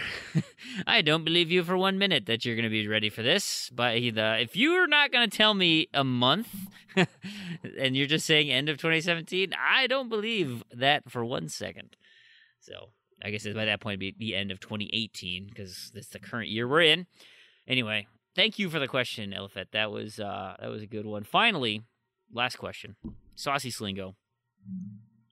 What is your favorite Tide Pod flavor? Man, that image that I think it was B. Smiddle posted in there where it said the new Oreo flavor, Tide Pod flavor. You know, it had the Oreo packaging with Tide Pods all over it. Like, it's just brilliant. And then the Onion had an article where God, I just had it. I should pull it up. I love the Onion. I used to get it for free when I went to school at Madison because that's where it originated. It was anyway. The Onion. Do you read the Onion? Oh, well, not frequently, but enough that I'm very familiar with them. Yeah. I had to recently explain to my kids because, you know, I didn't know. When did you learn about this Tide Pod thing? I'd say less than 2 weeks ago. Okay. Because I had no idea. Yeah. And like my wife was like, she's like, you know, I had to talk to the kids about these Tide Pod thing. And I'm like, what are you why would you need to talk to the kids? Like, what's going on? And she mentioned to me, and like to the point where Rob Gronkowski, the tight end for the New England Patriots, has to do a public service announcement saying, "Don't eat Tide Pods." Like, what the hell's wrong with you people? Anyway, so like, I didn't realize this is a thing, and I didn't.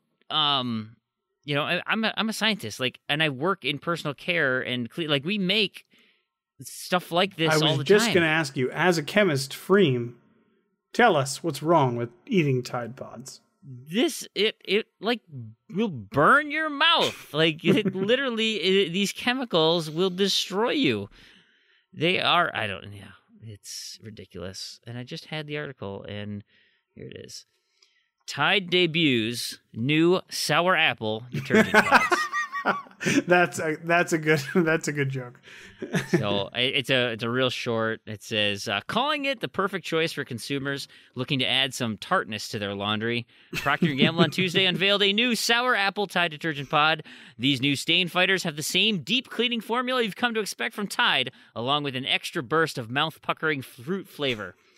Said spokeswoman Amy Gibson, explaining that each pod is equipped with the patented odor defense technology, as well as sugar coating that adds just a touch of sweetness to the sour apple tang. The multi-chamber design keeps the key ingredients of detergent, color protector, and a bubblegum center separated until the pod dissolves in the wash. Bubblegum center. That's good. It's like a trip to the laundromat and the candy store all at once. Gibson went on to say that while the pods are only scheduled for a limited release, they could be added to the permanent line of Tide products, along with the S'mores stain-removing pen and the birthday cake detergent with bleach. Oh, man. The Onion is a national treasure, man. Like, it really is. It's so good. But it's just absolutely insane that people would put these things in their mouth. So anyway, I had to explain to my kids on the drive home about, because I saw those memes, like, so there's the one with the Oreo flavor. I thought that was hilarious. And then the one, I think Rocker posted it, where he said all these idiot kids, it was a picture of a guy in his unfinished basement, and he's putting up insulation. And he said all these idiot kids learning about Tide Pods now don't realize their entire basement is coated in cotton candy. Yes, please do not eat the insulation in your basements. Yeah. So I was explaining to my kids about fiberglass, and I'm explaining, you know, I was like, this is funny. And then I said, it's, you know, it's nice to get these stupid people out of the gene pool. And my son had a question about that. And I said, well, okay, let's talk about the Darwin Awards. And so then he's like, okay, do you know who Charles Darwin is? You don't. Okay. Do you know what evolution is? Sure, like Pokemon. Great. Let me explain. He's off on the right foot. Yeah. Let me explain that a little bit more precisely in terms of actual creatures. But yes, Pokemon is a good start for evolution. So yeah, we went around and I'm like, and so I'm really kind of happy that these idiots eating Tide Pods won't be sharing their genes with future generations, because they likely have poisoned themselves into sterility. Anyway, So yeah, favorite flavor? Saucy Slingo asks. I do like sour apple. I mean, that's pretty tasty. Chocolate and peanut butter, obviously. Yeah, that's probably the way to go. I mean, it really depends on the time. So if like a Friday night, like tonight, coming back from the gym, pizza flavored one would go a long way. Ooh, yeah. If I had a pizza flavored Tide Pod and maybe some beer flavored bleach, Jeez. Okay, I think that is enough. Yeah, we do not want to encourage people to drink bleach at this point. At this point, if you're that dumb, good on ya. You deserve it. Cool. Well, that's pretty much it for the show, Prue. What the month's wrapping up here. What's your plan for the week? What do you got going on? I want to get. I have plans to do more of the random to do stuff. Of course, that's kind of my focus. I want to get some easy stuff done, and of course, I'm always going to be working on Halo stuff, unfortunately. So, other than that, I'm not sure. I think I'll pick up some. I kind of want to pick up my backlog of 360 games, so I might work on that as well.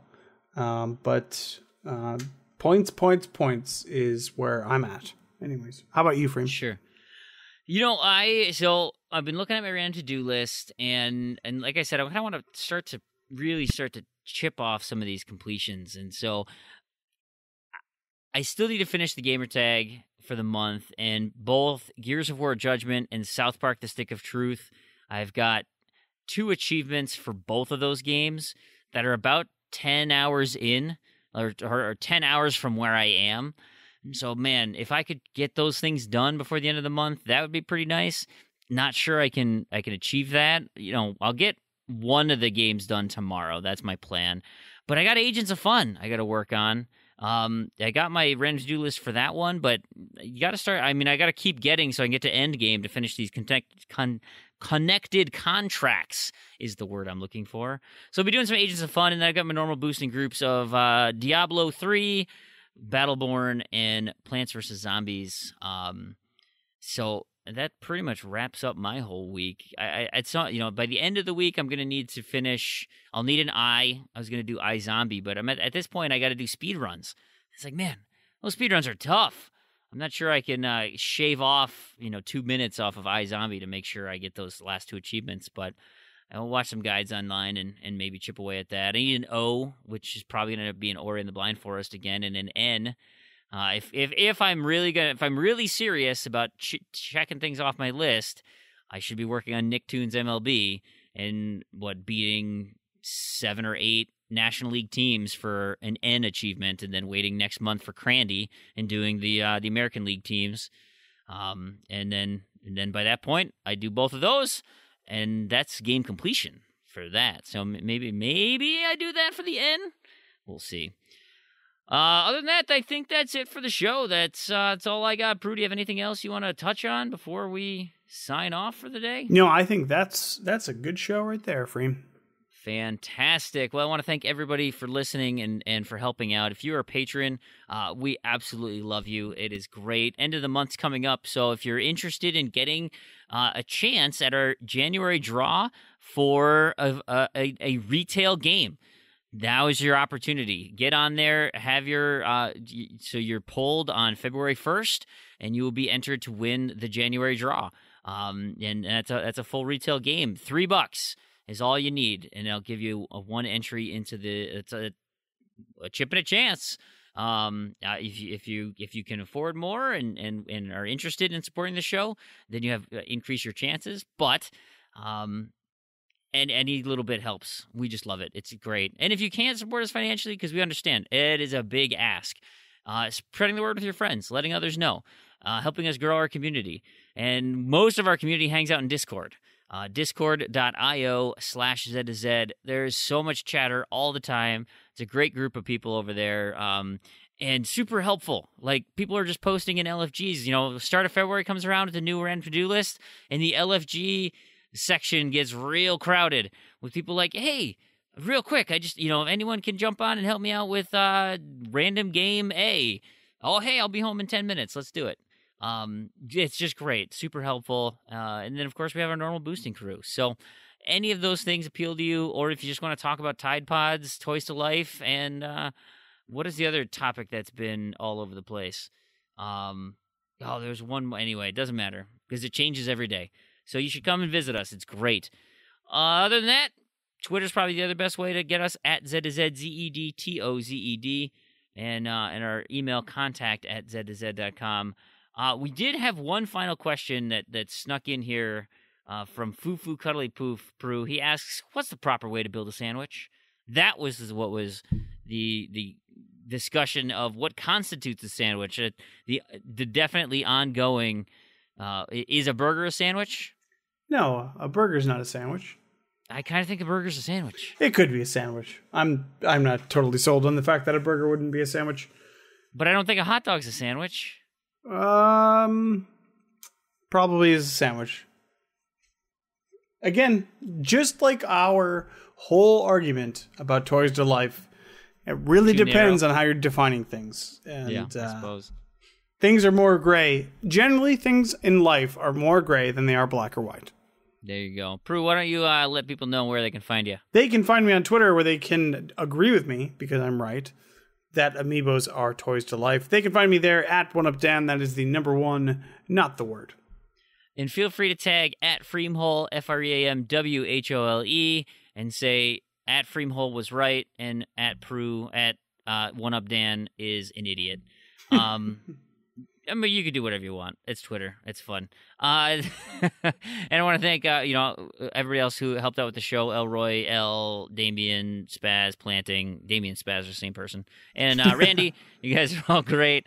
And on behalf of Prue, I've been Brandon. And to all of you achievement hunters and Gamerscore junkies out there, thank you so much for listening. And we'll catch you next episode. Bye. Z to Z Podcast presents Review Zed. All right. I wonder if we interrupted Freem again. That was funny. I still haven't listened to it. Well worth it. Well worth it. Because I'm listening, I'm like, what? Well, did he mean to do that? Yeah, no. It was good. I'm almost good. I have to drive to New York tomorrow, so I have time to kill in the car. So either that, or I could just re-listen to the Patriots game. Hopefully our listeners out there are from New England. Go Patriots, right? Yeah. Right? Well, because if you're from just outside of New England, you're going to be rooting for the Eagles. And although it's the city of brotherly love, how do you compete against a nation? I mean, good luck, guys. I don't know. I was surprised that the Eagles still have fans. Hey, the Cubs still had fans. It's true. So, so I guess a little bit of housekeeping by the time. So I guess I should have specified when I was going to do the drawing for that code. So I didn't mention, but I was going to wait till after the weekend. I figured, hey, we'll do it when we do recording. So we were recording on Monday nights. And I just want to say 16 retweets. 16. Now, granted, that's more retweets than we ever get for a show announcement, but 16 entries. And I'm sure 4 of those don't even count. So yeah. Pretty pathetic, guys. If you want a game, all you got to do is retweet the show announcement, guys. That's all it is. If you want to get in there. Yeah, so we'll congratulate Saucy. You don't know it yet, but I'll let you know you won Albert and Otto, or Otto and Albert, whatever that was. Albert and Otto, so, yeah, we're not giving away the code this week. You should retweet that, guys, just anyway, so we get more listeners. But 16, wow, that's how many Patreons? I'll figure out something. I don't even. Hopefully more than 16. Maybe next time I'll just say, here, give me a DM on TA. Just like say, enter me. I just want to know that more than 16 people listen to us. I'm almost thinking of just going on Mixer and just doing something like the Cranky Canadian. Not that I'm Canadian or anything, but just have a regular. You're not really cranky either. Oh, I can be. Give me about a half hour before or after a forecast call for work. Fair enough. Yeah, I seriously. It's like it would be the equivalent of me asking you at this point in your age, hey Warren, I need you to grow 2 inches. How Get old are you? Right Yeah. on that. Yeah. Well, if you don't grow another 2 inches in the next 6 months, you suck at life. And you're going, if I somehow gain 2 inches in height, I think I'd be more worried. right? I'm Yeah. just Sudden trying to- growth spurt at my age would be, worrisome. Maybe it's like, well, I've always walked with a hunch and now I'm actually standing up straight. So I could maybe somehow account for if I had a slouch or something. But unless you're optimally standing fully erect or anything, I don't think you're getting any taller naturally. So anyway, I digress. So what do we have any G-Task news before we go into the game? Not We survived that week one. jumps at me. Oh yeah, we survived week 1. I'm currently working on getting the bonus this week, which means I'm gonna screw up my gamer score now that I finally got it back onto a 5 and a 0. But if only for 1 week. Yeah, this is solo side. It's not team side. Correct. Week, This right? is a solo one. You need, each person who wants to snag the bonus needs a whole multiple of 2018 as a gamer score earned. So obviously 2018 is probably more than enough to keep you alive in the contest. So You know, by the time that this actually gets released, it's going to be too late. after. So yeah. Well, hey, You know what? congratulations to everyone who won their bonus. If anything, we could talk about maybe what potentially could be an upcoming random bonus. Oh, everything but the first one that was announced. I don't know. I don't pick them until the time of the rollover, so I couldn't say. We don't even know now what will happen in the future. Speaking of what has happened in the future, what were we playing this week? We'll discuss. So the game was Knock Knock. Knock Knock. Who's there? I really don't know. Yeah, you know what? I don't either. So- I'm really so the- confused with that. All right. So Knock Knock, it's published and developed by Ice Pick Lodge. It was actually a little late, released August of 2017. It's a survival horror.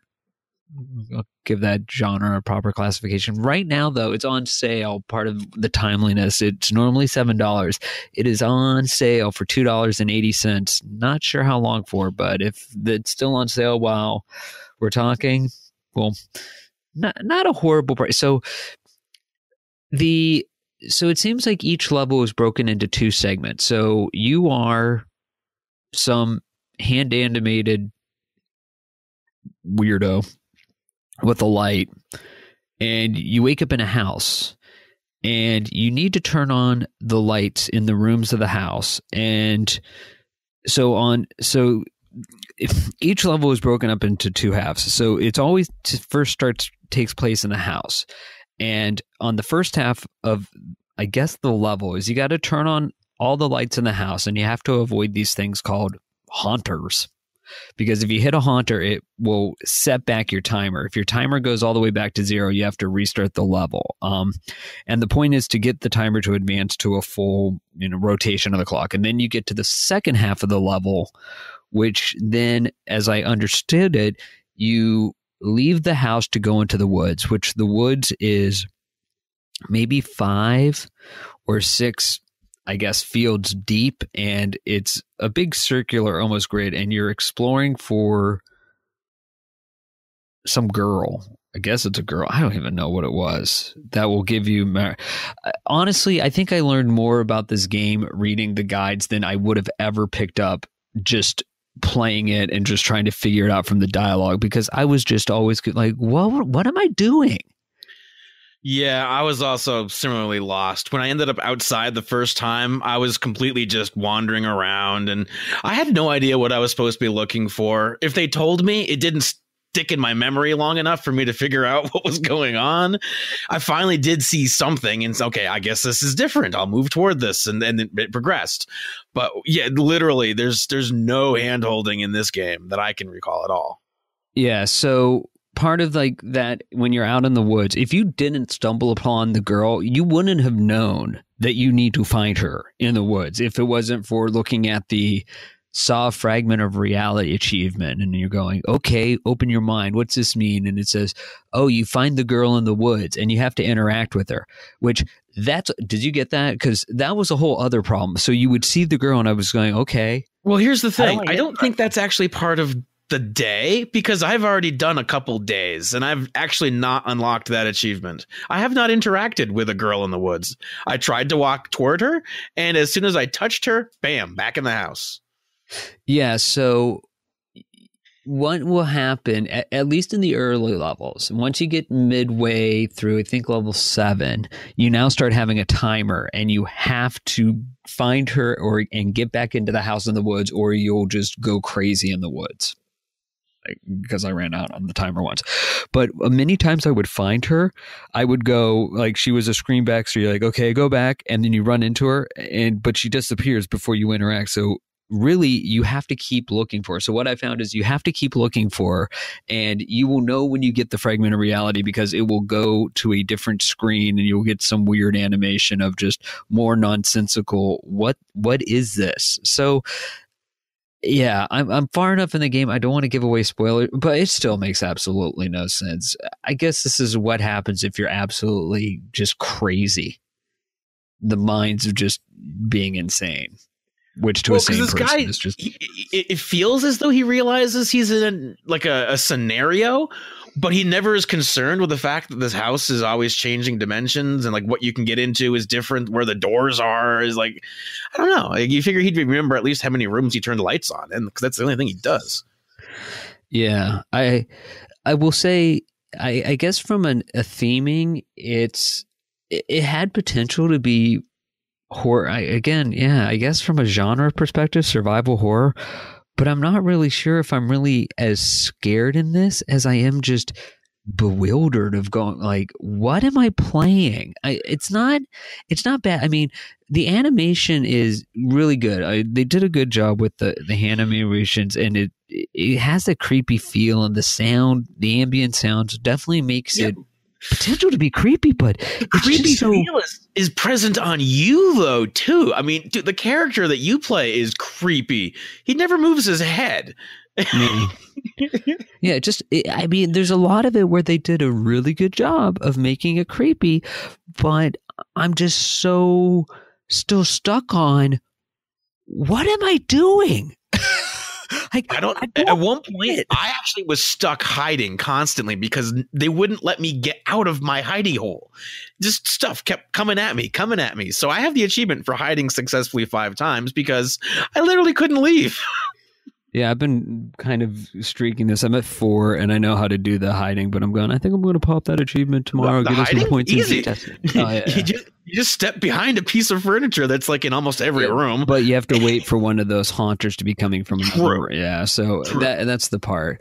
Now, I found that some of the achievements are glitched. I agree. The found a diary page, because I think I've found many, many diary pages, and the good solution was basically from Pickle Squad, who's beat the game. He said, yeah, I didn't get on any of my first playthrough, and just when I beat the game and click continue, and the normal page that would pop up that you've gotten countless times, suddenly the achievement pops. So it sounds like some of the tracking on this game not working the best, and as this came out in August, my guess is that's not changing. There's no patch for that. I will say the other solution that is there on TA, I'm downvoting that. It makes absolutely no sense. Page Fallout, Crying Boy, and of the Twins, pushing B. Huh?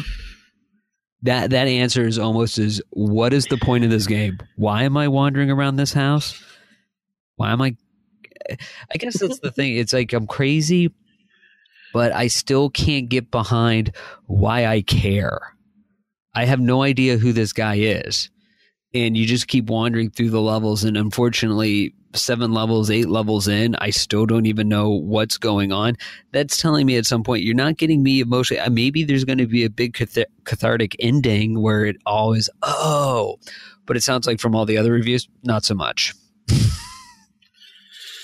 So I guess what it comes down to is, for $2.80, it's probably worth checking out what's going on in this guy's head, because this feels like just a weird dream gone bad. Yeah, good ratio for the I don't money. know. Yeah, Definitely. it's not super hard, but it definitely is just one of those. I don't know. Maybe one of our listeners, all 16 of you, plays. I don't get what this guy's thing is. Is he just crazy or what? I don't know. But again, for 280, there's a lot of things like the controls are fine. The graphics actually look kind of nice. They did a good job for the price point you're going. For what they're trying to set up. Oh, totally agree. Yeah, but just man, sometimes it is important to have a story and a premise of why you're doing this, because otherwise I'm just walking through a house turning on lights, avoiding these ghost things, which I guess if that's it, okay. Oh, yeah, but I'd like to know why. Like, why is this dude stuck in this house? What did he do to piss off someone to get stuck in here turning on lights for eternity? Yeah. There's gotta be a reason. Yeah, his diary doesn't help. That's much. The diary's confusing too. Yeah. So, I mean, maybe this is up your alley. You want to see what we're so perplexed about. So for $2.80, have that. Again, not the worst game we've played, but definitely just leaves me scratching my head on what did I just do? Agreed. All right. Well, until next week, anything you have to add? No, not really. I mean, decent game for what it is. It wasn't horrible by any means. It was just more confusing than anything else. Yeah, grab it if it's up your alley. If you want a little head scratcher, good head scratcher. Creepy head scratcher. Yeah. Creepy head scratcher. There we go. Creepy head scratcher. All right. Well, till next week. Have a good one, guys. Peace. Hey everybody, we got a contest roundup here real quick. It's going to be kind of a weird, since our show comes out on Wednesdays, it's a little strange to be doing the GTASE, the Great True Achievement Score Challenge roundup, because the day the show comes out, we're like 3 hours away from elimination, so I won't even know who's eliminated. But because it's tradition, it's we talk about achievements and scoring and contests and things. I will do the recap from the week prior just to highlight some of the the scores, the teams that make up our community. And so hopefully, I mean, at some point, I may mention a team here like, oh, it's a near miss for them, and they're like literally hours away from being eliminated. That's going to happen, but you know what? Let's just celebrate, have some fun, and shine a little spotlight on the Z2Z community members in the Great True Achievement Score Challenge. If you want your team tracked, don't forget, let me know, especially if you are a listener who just enjoys the podcast and doesn't talk on Discord and things, because I get tons and tons of friend requests. I have a huge pool of friends on my my True Achievements list, which is awesome. It's great to be able to track everybody who listens to the show and enjoys the show. But if some people are like carries over from before, or others, I don't know you yet, and so if we haven't gamed together, or we haven't you haven't joined up with the community and played, I may skip your name thinking that it might be like an old staff member from TA when I was doing walkthroughs, or, somebody I used to play Call of Duty with like 10 years ago. I don't know, whatever. So there's just so many names. So if you want to be included, let me know so that I don't forget, because I certainly don't do it intentionally. But with that being said, let us start with period 1. This is the one that everybody they want so bad not to be eliminated on. You want to just at least get out of the gate. Of course, there's always those people who get out of the gate with like 30,000 gamer score in the first week. I don't know what they're thinking. Like, this is never carried over from week to week. I don't know what's going through their head, but it happened again. Anyway, our top teams. This is how I'm going to do it this year. We've got top Zeds, the near misses, and the eliminations. And then what I'm going to do is every time you are called out on those, I'm going to kind of keep track of those. And we'll have like a little running list, and periodically I will mention those. So for the teams, period 1, Our top Zed team, Last Call, the team of Chosen Last and Beer Me. They got 18th place overall. Congrats. Our Near Miss, just 8 places over the elimination. Bribery, Kidnapping, and Ransom, the team of Akaraba 2 and Jellied Bigfoot. Eliminations, well, we did have 4 Z2Zers eliminated from the team side of it. NBA Kirkland, his random team went down. Gambler 6464, Darth Ryloth, I got your name right that time, and Irish Goliath X, those 4 were eliminated in the first round. So that's Last Call then with 1 top Zed, and Bribery, Kidnapping, and Ransom with 1 near miss. As far as the individuals go, well, our top individual was Chin Doctor. He got 45th place overall. And our near miss, now, granted, it's not that near because it was 74 places over the elimination line, but it was the closest to the bottom. It was J-Zarp 43, still very comfortably in not being eliminated. And eliminated from the individual side was, unfortunately, Darth Ryloth. So that was it for period 1. By the time this show comes out, you're hours away from period 2, and we will capture that one next week. So good luck to everybody in the contest. Other than that, I really don't have anything else to say. I mean, we got our random to-do list. You can jump in anytime. So if you don't have one right now, I know there's only about a week left in the month, but you jump on, get in there. Get a list generated, because what's good about that is if you get your list now, you can see what kind of games pop up and say, "Oh God, yeah, I don't want to play that at all. I should curate my list and take those off because all my plastic instruments are broken, or I don't have a Kinect hooked up anymore because I moved, whatever." You might just forget that those are in your game collection. So it's a great opportunity to pare some things down. So then when February comes around, bam, we've got you got a brand new list that you could actually achieve and don't have to worry about trying to get things taken off. Other than that, we got our community challenge, the start of something new for January. It is games that start at least 2 sequels after them. There's a lot of conversations in our forums about that, forum.z2z.com. If you have any questions about what's counting, what am I allowing, what's not on the list, there's a lot of things there. Our gamer tag, Saucy Slingo, is for January. And then finally, our Patreon. We are at the amazing threshold of being able to give away a retail video game every month. So our first month was ripping, and for some reason he only wanted Cuphead, so he got Cuphead, and Elroy OMJ won for December. And we thought he was going to get an ACA Neo Geo game. He decided to go with the Telltale Walking Dead collection, so just piling up that easy gamer score. And his Student Achievement Factory will take care of that. Now, if I missed your name in Discord as one of the rewards, you get a nice gold name in our Discord chat. Let me know, because I do that manually. There is an integration thing that I don't know how to work. But other than that, I mean, I have a code to give away here in the near future. Trying to figure out how the best way to give it to our patrons is. It was donated by Mitrial B. He gave us a code that for the community, which is awesome. Thank you so much, sir. And I just want to thank everybody who is a Discord or a Patreon member, a patron of ours. It's just amazing, your generosity. We appreciate each and every bit of it. It helps us do all these awesome contests and keep the show up and going, running, all the editing, hosting, equipment, stuff that we need to be able to create this. So again, thank you so much. It is really wonderful. The final thing I want to add is Discord. We talk about it all the time. It is the place to chat with the Z2Z community. It is active and vibrant and fun. So head over to discord.io/Z2Z. That's all one word, ZEDTOZED.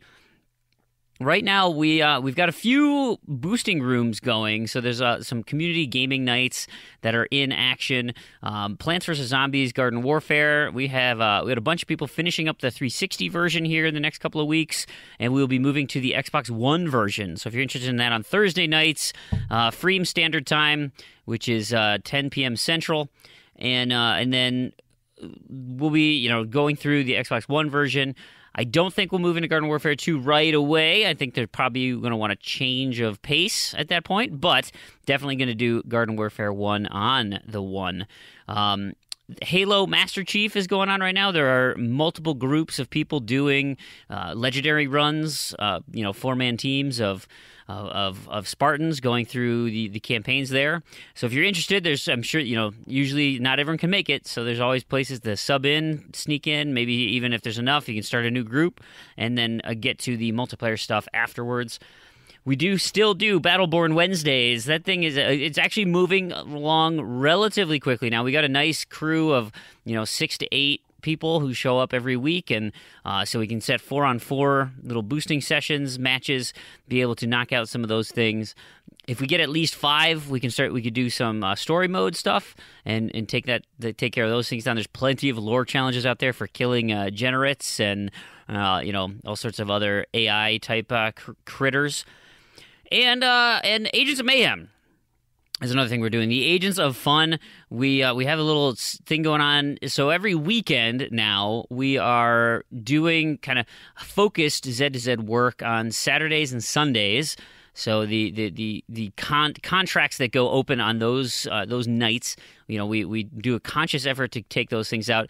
But you're free to, check during the week, because I know, Chin Doctor's almost done, but I think there's a lot of people jumping on. So from now through February, I have a feeling that there's a lot of people going to be getting on. Look for private contracts with your friends, and if not, then you can join a public one. And if you're in that public one and someone else looks, they can find your gamer tag. And, if you're friends with them, then boom, you get some more community members. And so there's an active group of people working on those right now. And we're all kind of progressing through the story. So we're not super efficient at knocking them out just yet, because we don't have our characters all super leveled up and things. But we're certainly, as a community, working toward it. We need 30 of those? I think 15 of the actual contracts, and then 30 of the total. It did not sell well, so it's only a matter of time before those get taken down. So we want to get on top of it now and make sure it's out of the way. With that, I think that's it for the contest roundup. Good luck in the GTSC and all the other contests. The end of the month is coming up soon, so make sure you qualify for all the things that Z2Z is offering to make sure you get in for those gift cards. And then next week, I think it's time to announce what the February contests will be. So come back in a week, and we'll hear those. Other than that, you guys have an awesome rest of your week, and we'll talk to you soon. Have a good one. Peace. What the L with the RTDL? Hello, everyone, and welcome to What the L with the RTDL. I am Big Al. And I'm Elroy. Hi, Elroy. What's going on? Well, not much, actually. I am coming off of a wonderful 5-day, well, it's more like a 10-day vacation. We had 5 straight snow days and add in milk day, and it ended up to be about a 10-day break. So we had 1 to 3 inches of snow in Memphis, and I kid you not, it crippled the city for 5 straight days. Oh, my gosh. And yes, it's sad. We have no idea what we're doing with frozen precipitation, and that actually happened. So wow. I got lots of time to work on my RTDL list. So I feel a bit steampunked out because I played an insane amount of BioShock. Wait a minute. You had to play your own games this week? Oh, yes. The Student Achievement Factory was on strike. It would seem, the conditions, roadways were too slick, so they had to stay at home. Wow. Yes. 5 days after 1 to 3 inches. So BioShock. And so, BioShock 2. So I started off with that, and I had to scour the underwater caverns for every infusion that existed, which means you have to complete the whole freaking game because you get the last one right before you beat it. And then I got to play BioShock Infinite, in which you had to find every plasmid that is known. So, or maybe I got those mixed up. I think it's the vice versa. But regardless, I had to play through both of them. I was like a steampunk meth head running around grabbing everything that I could infuse my body with, and it is over finally. So, how about yourself? Oh, wow. Well, I've been playing Mutant League Football. I actually kickstarted the game, so I got the preview code, and then it transformed into the real game before my eyes. And there was a Genesis game with the same title in the 90s, and it's very similar to that title. Basically, it plays just like Madden, but all the characters are mutants, and all the names and teams are parodies of the real thing, and you go around trying to hurt and maim your opponents as well as defeat them in a game of football. So if it's based on modern play, or I guess modern players from the days of the Genesis, would there be a Joe Brotana in there? Oh, that's a good one. No Bro Jackson either. Sorry, no. Yeah, which would be weird since playing Bro J Simpson maybe. Yeah. So no, it was the wrong decade. Oh, is that 70s? The Bronco chase was in the 90s. That was a stretch. Yeah. That was yeah. So is there an L of the week? Well, sadly, I only had 10 days off, so I didn't have enough time to really put anything together for an L of the week. However, I did have time to do something else in a new related segment called the Elbert of the Week, featuring my take on Elbert and Otbro. Bro. Oh, no. Now, I know what you're thinking. Didn't we have a review Zed on this last week? That's fair. Why is the Zed to Zed community spending more podcast time than the time it takes to finish this game? That's fair. Regardless, I listened to the segment and thought that it deserved a more thorough, fair shake. The game starts in typical Limbro-esque style. The developers of the game clearly didn't want anyone to think it was a rip-off game. Wait, who developed the game? It was developed by K-Bros Games. Bro? Wait, so they didn't want that? Yeah, K-Bros didn't want you to think that Otbro was a Limbro ripoff. Bro. Could it also not be said that they didn't want it to be a Monobroma ripoff?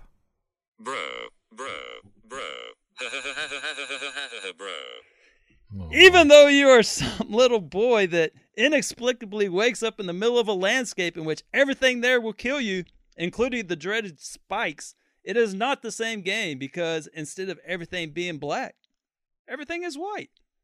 So, if it were a sequel to Limbro... wink, wink, nudge, nudge, know what I mean? Say no more. It would be an excellent one.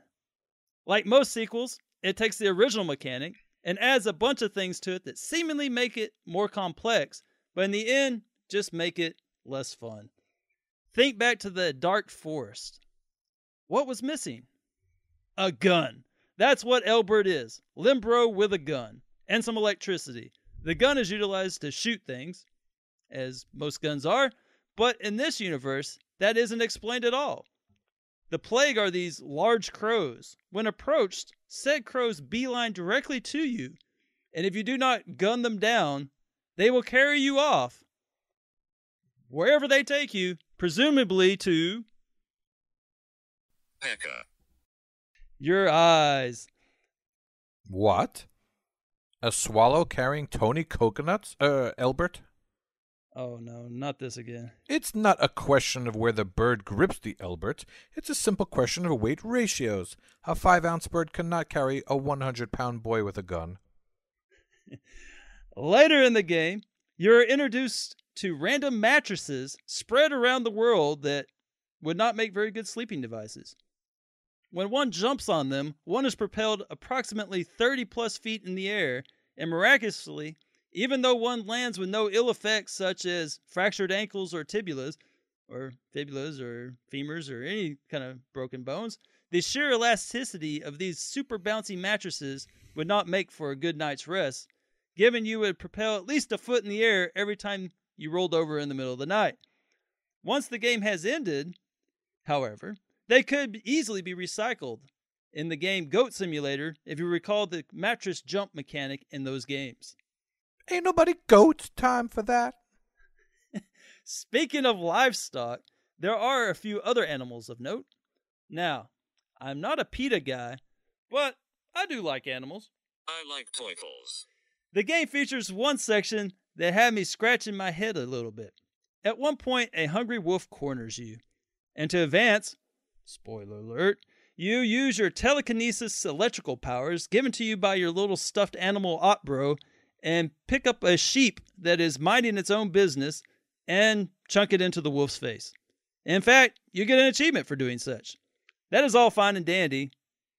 That is, kind of how Mother Nature rolls. But in the next part, I had to take a different sheep and chunk it in the water, jump on its back, and cross the river. Okay, not exactly the nicest thing to do, but sometimes you gotta do what you gotta do. Now add piranhas. Throw the sheep in the water, and then watch it as it battles for its life, but don't wait too long, for you still have to jump off its back to cross the river before it is pulled under by the piranhas. Why this young bro is running around with a loaded weapon is starting to make more sense now. But he wasn't finished. Take the sheep out of the water, use telekinesis, and throw said sheep into the fire, and then hold it in front of you where your character literally watches it burn alive, but at the same time it illuminates the cave you must pass through. Holy sheep. But he wasn't finished. Sometimes, when one is passing through a dark cavern with a roasting lamb chop, one needs to put said vessel of flames down to focus on moving some things around. No problem. Take said flaming sheep and impale it on some spikes to hold it as a nightlight as you move a box or two around. That's really, really bad. One time, due to forgetting the correct button sequence, I shot the poor sheep before I could drown it and catch it on fire. In retrospect, as I floated on its lifeless carcass, I felt the order of operations might have been better. In the end, however, as one defeats the unexplained fire-breathing mechanical water dragon thing, which, if you have never played the game, you now know as much about it as I do, but once defeated, the ground underneath you decides it is a great time to give way, and you plummet underwater and drown. Spoiler alert? Yep. One can only imagine that the overriding lesson the game is trying to teach us is that karma is a bro-itch. The animal-abusing young Charles Manson character got exactly what he deserved. I will further ignore how Brado comes to life and swims the dead boy to the surface so that the sister can identify the body underneath the "To Be Continued" banner. Spoiler alert. Yep. If Brado could have swam so sufficiently earlier, why would the boy have needed to destroy a whole herd of sheep?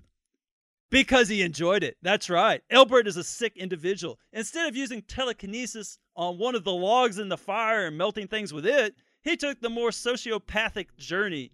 Karma, Elbert, karma. He didn't pull the wool over your eyes, eh? Before I wrap this up, I do have one thing you should know regarding Elbert and Brato. The highest valued Chibro for the game is worth 150 gamer score for beating the game while dying 5 or less times.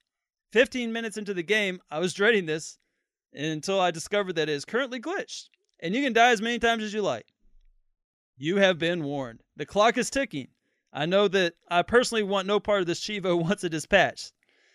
Lastly, as alluded to earlier, there are many game mechanics that separate it from the first cousin, Limbro. Specifically, Elbert has his arsenal of a double jump, a gun, and telekinesis electrical powers. Clearly, all these abilities and special upgrades give him an undeserving edge over the unnamed lad in Limbro. I would add some social commentary on why it is that the white boy has all these advantages in his life over the black boy, but instead I will just sip my tea with Kermit. Moving on. Oh, yeah. So we have another new segment this week. Is this a segment within a segment? Yeah, that's a segment within a segment after the last segment within a segment. Okay. Yes. So it's time for a segment. Yep. This one's called Give 'em L. In this segment, within a segment, we pick out someone or something in the RTDL community and let them know what we think of them or it. It has been described to us by our therapist as a very natural and therapeutic exercise that will release a lot of negative toxins in our bodies. Yay! Without further ado, my Give 'em L is for full combo integrity. It is said the one who dies with the most full combos wins. You get all 25 on your list, and you are at the top of the list. It's simple. It's dependable. You get your nifty red shading, and all is right with the world. Or so one thought. In walks NBA Kirkland, who has the audacity, the gall, the nerve to break tradition. He threatens to tear away at the very fabric of the loyal Z2Z RTDL community and trample it under his self-serving feet, much like Prue's improvement joke got trampled 3 weeks ago in this very podcast. With his unimpressive 24 Chivos, Wanda's husband has surpassed both Rocker Dude and Kingsman on the list. For those of you keeping score, the top of the chart used to be red, red, red, but now reads red, not red, red, red, which has us all seeing red, but not the right kind of red, which is the kind of red Kirkland needs to have on his list. This is madness. Bro CD much, Elroy? Oh, this is madness. No, this is Sparta? This is the RTDL. You have 24 Chivos in 24 hours. If you are listening to me, Kirkland, stop. Turn off the podcast. We will be here once you fulfill your end of the bargain. Go fire up Medea's Curse Castilla EX featuring Tyler Perry as every character and get your Bad Night Chivo and make the world a better place for us all. Red's dead, baby. Red's dead. What about you, El? Who are you giving L to this week? Let's see. It says, insert script about how all the curators are soulless cowards and are ruining the integrity of the contest, and how, you should use your telekinesis to throw them into a fire and then mount them on spikes in a cave as a cautionary tale to all who curate. Was I supposed to read that? Basically, I hate all curators, and they should all die. They should all try harder to not curate their lists as much, and then maybe the competition would be more fair. Moving on. Yeah. Okay. Moving on. All right. We got a little bit. We got another segment within a segment. Got a lot of those this week.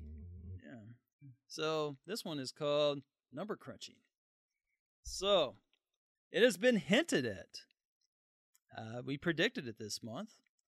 We knew that this month would break all the previous records set on the RTDL. Would you say it's broken? Indeed. And that is why it's time to crunch some numbers. All right. Would you like to read that disclaimer over there? Certainly. All these numbers are based off of the historical data of the RTDL, and by historical we mean since last quarter after the RTDL Renaissance, and thus ignores any numbers from the RTDL Dark Ages prior. Well, who knew that we are Renaissance men?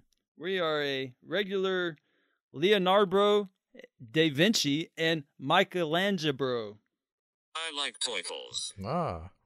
We are, but I digress.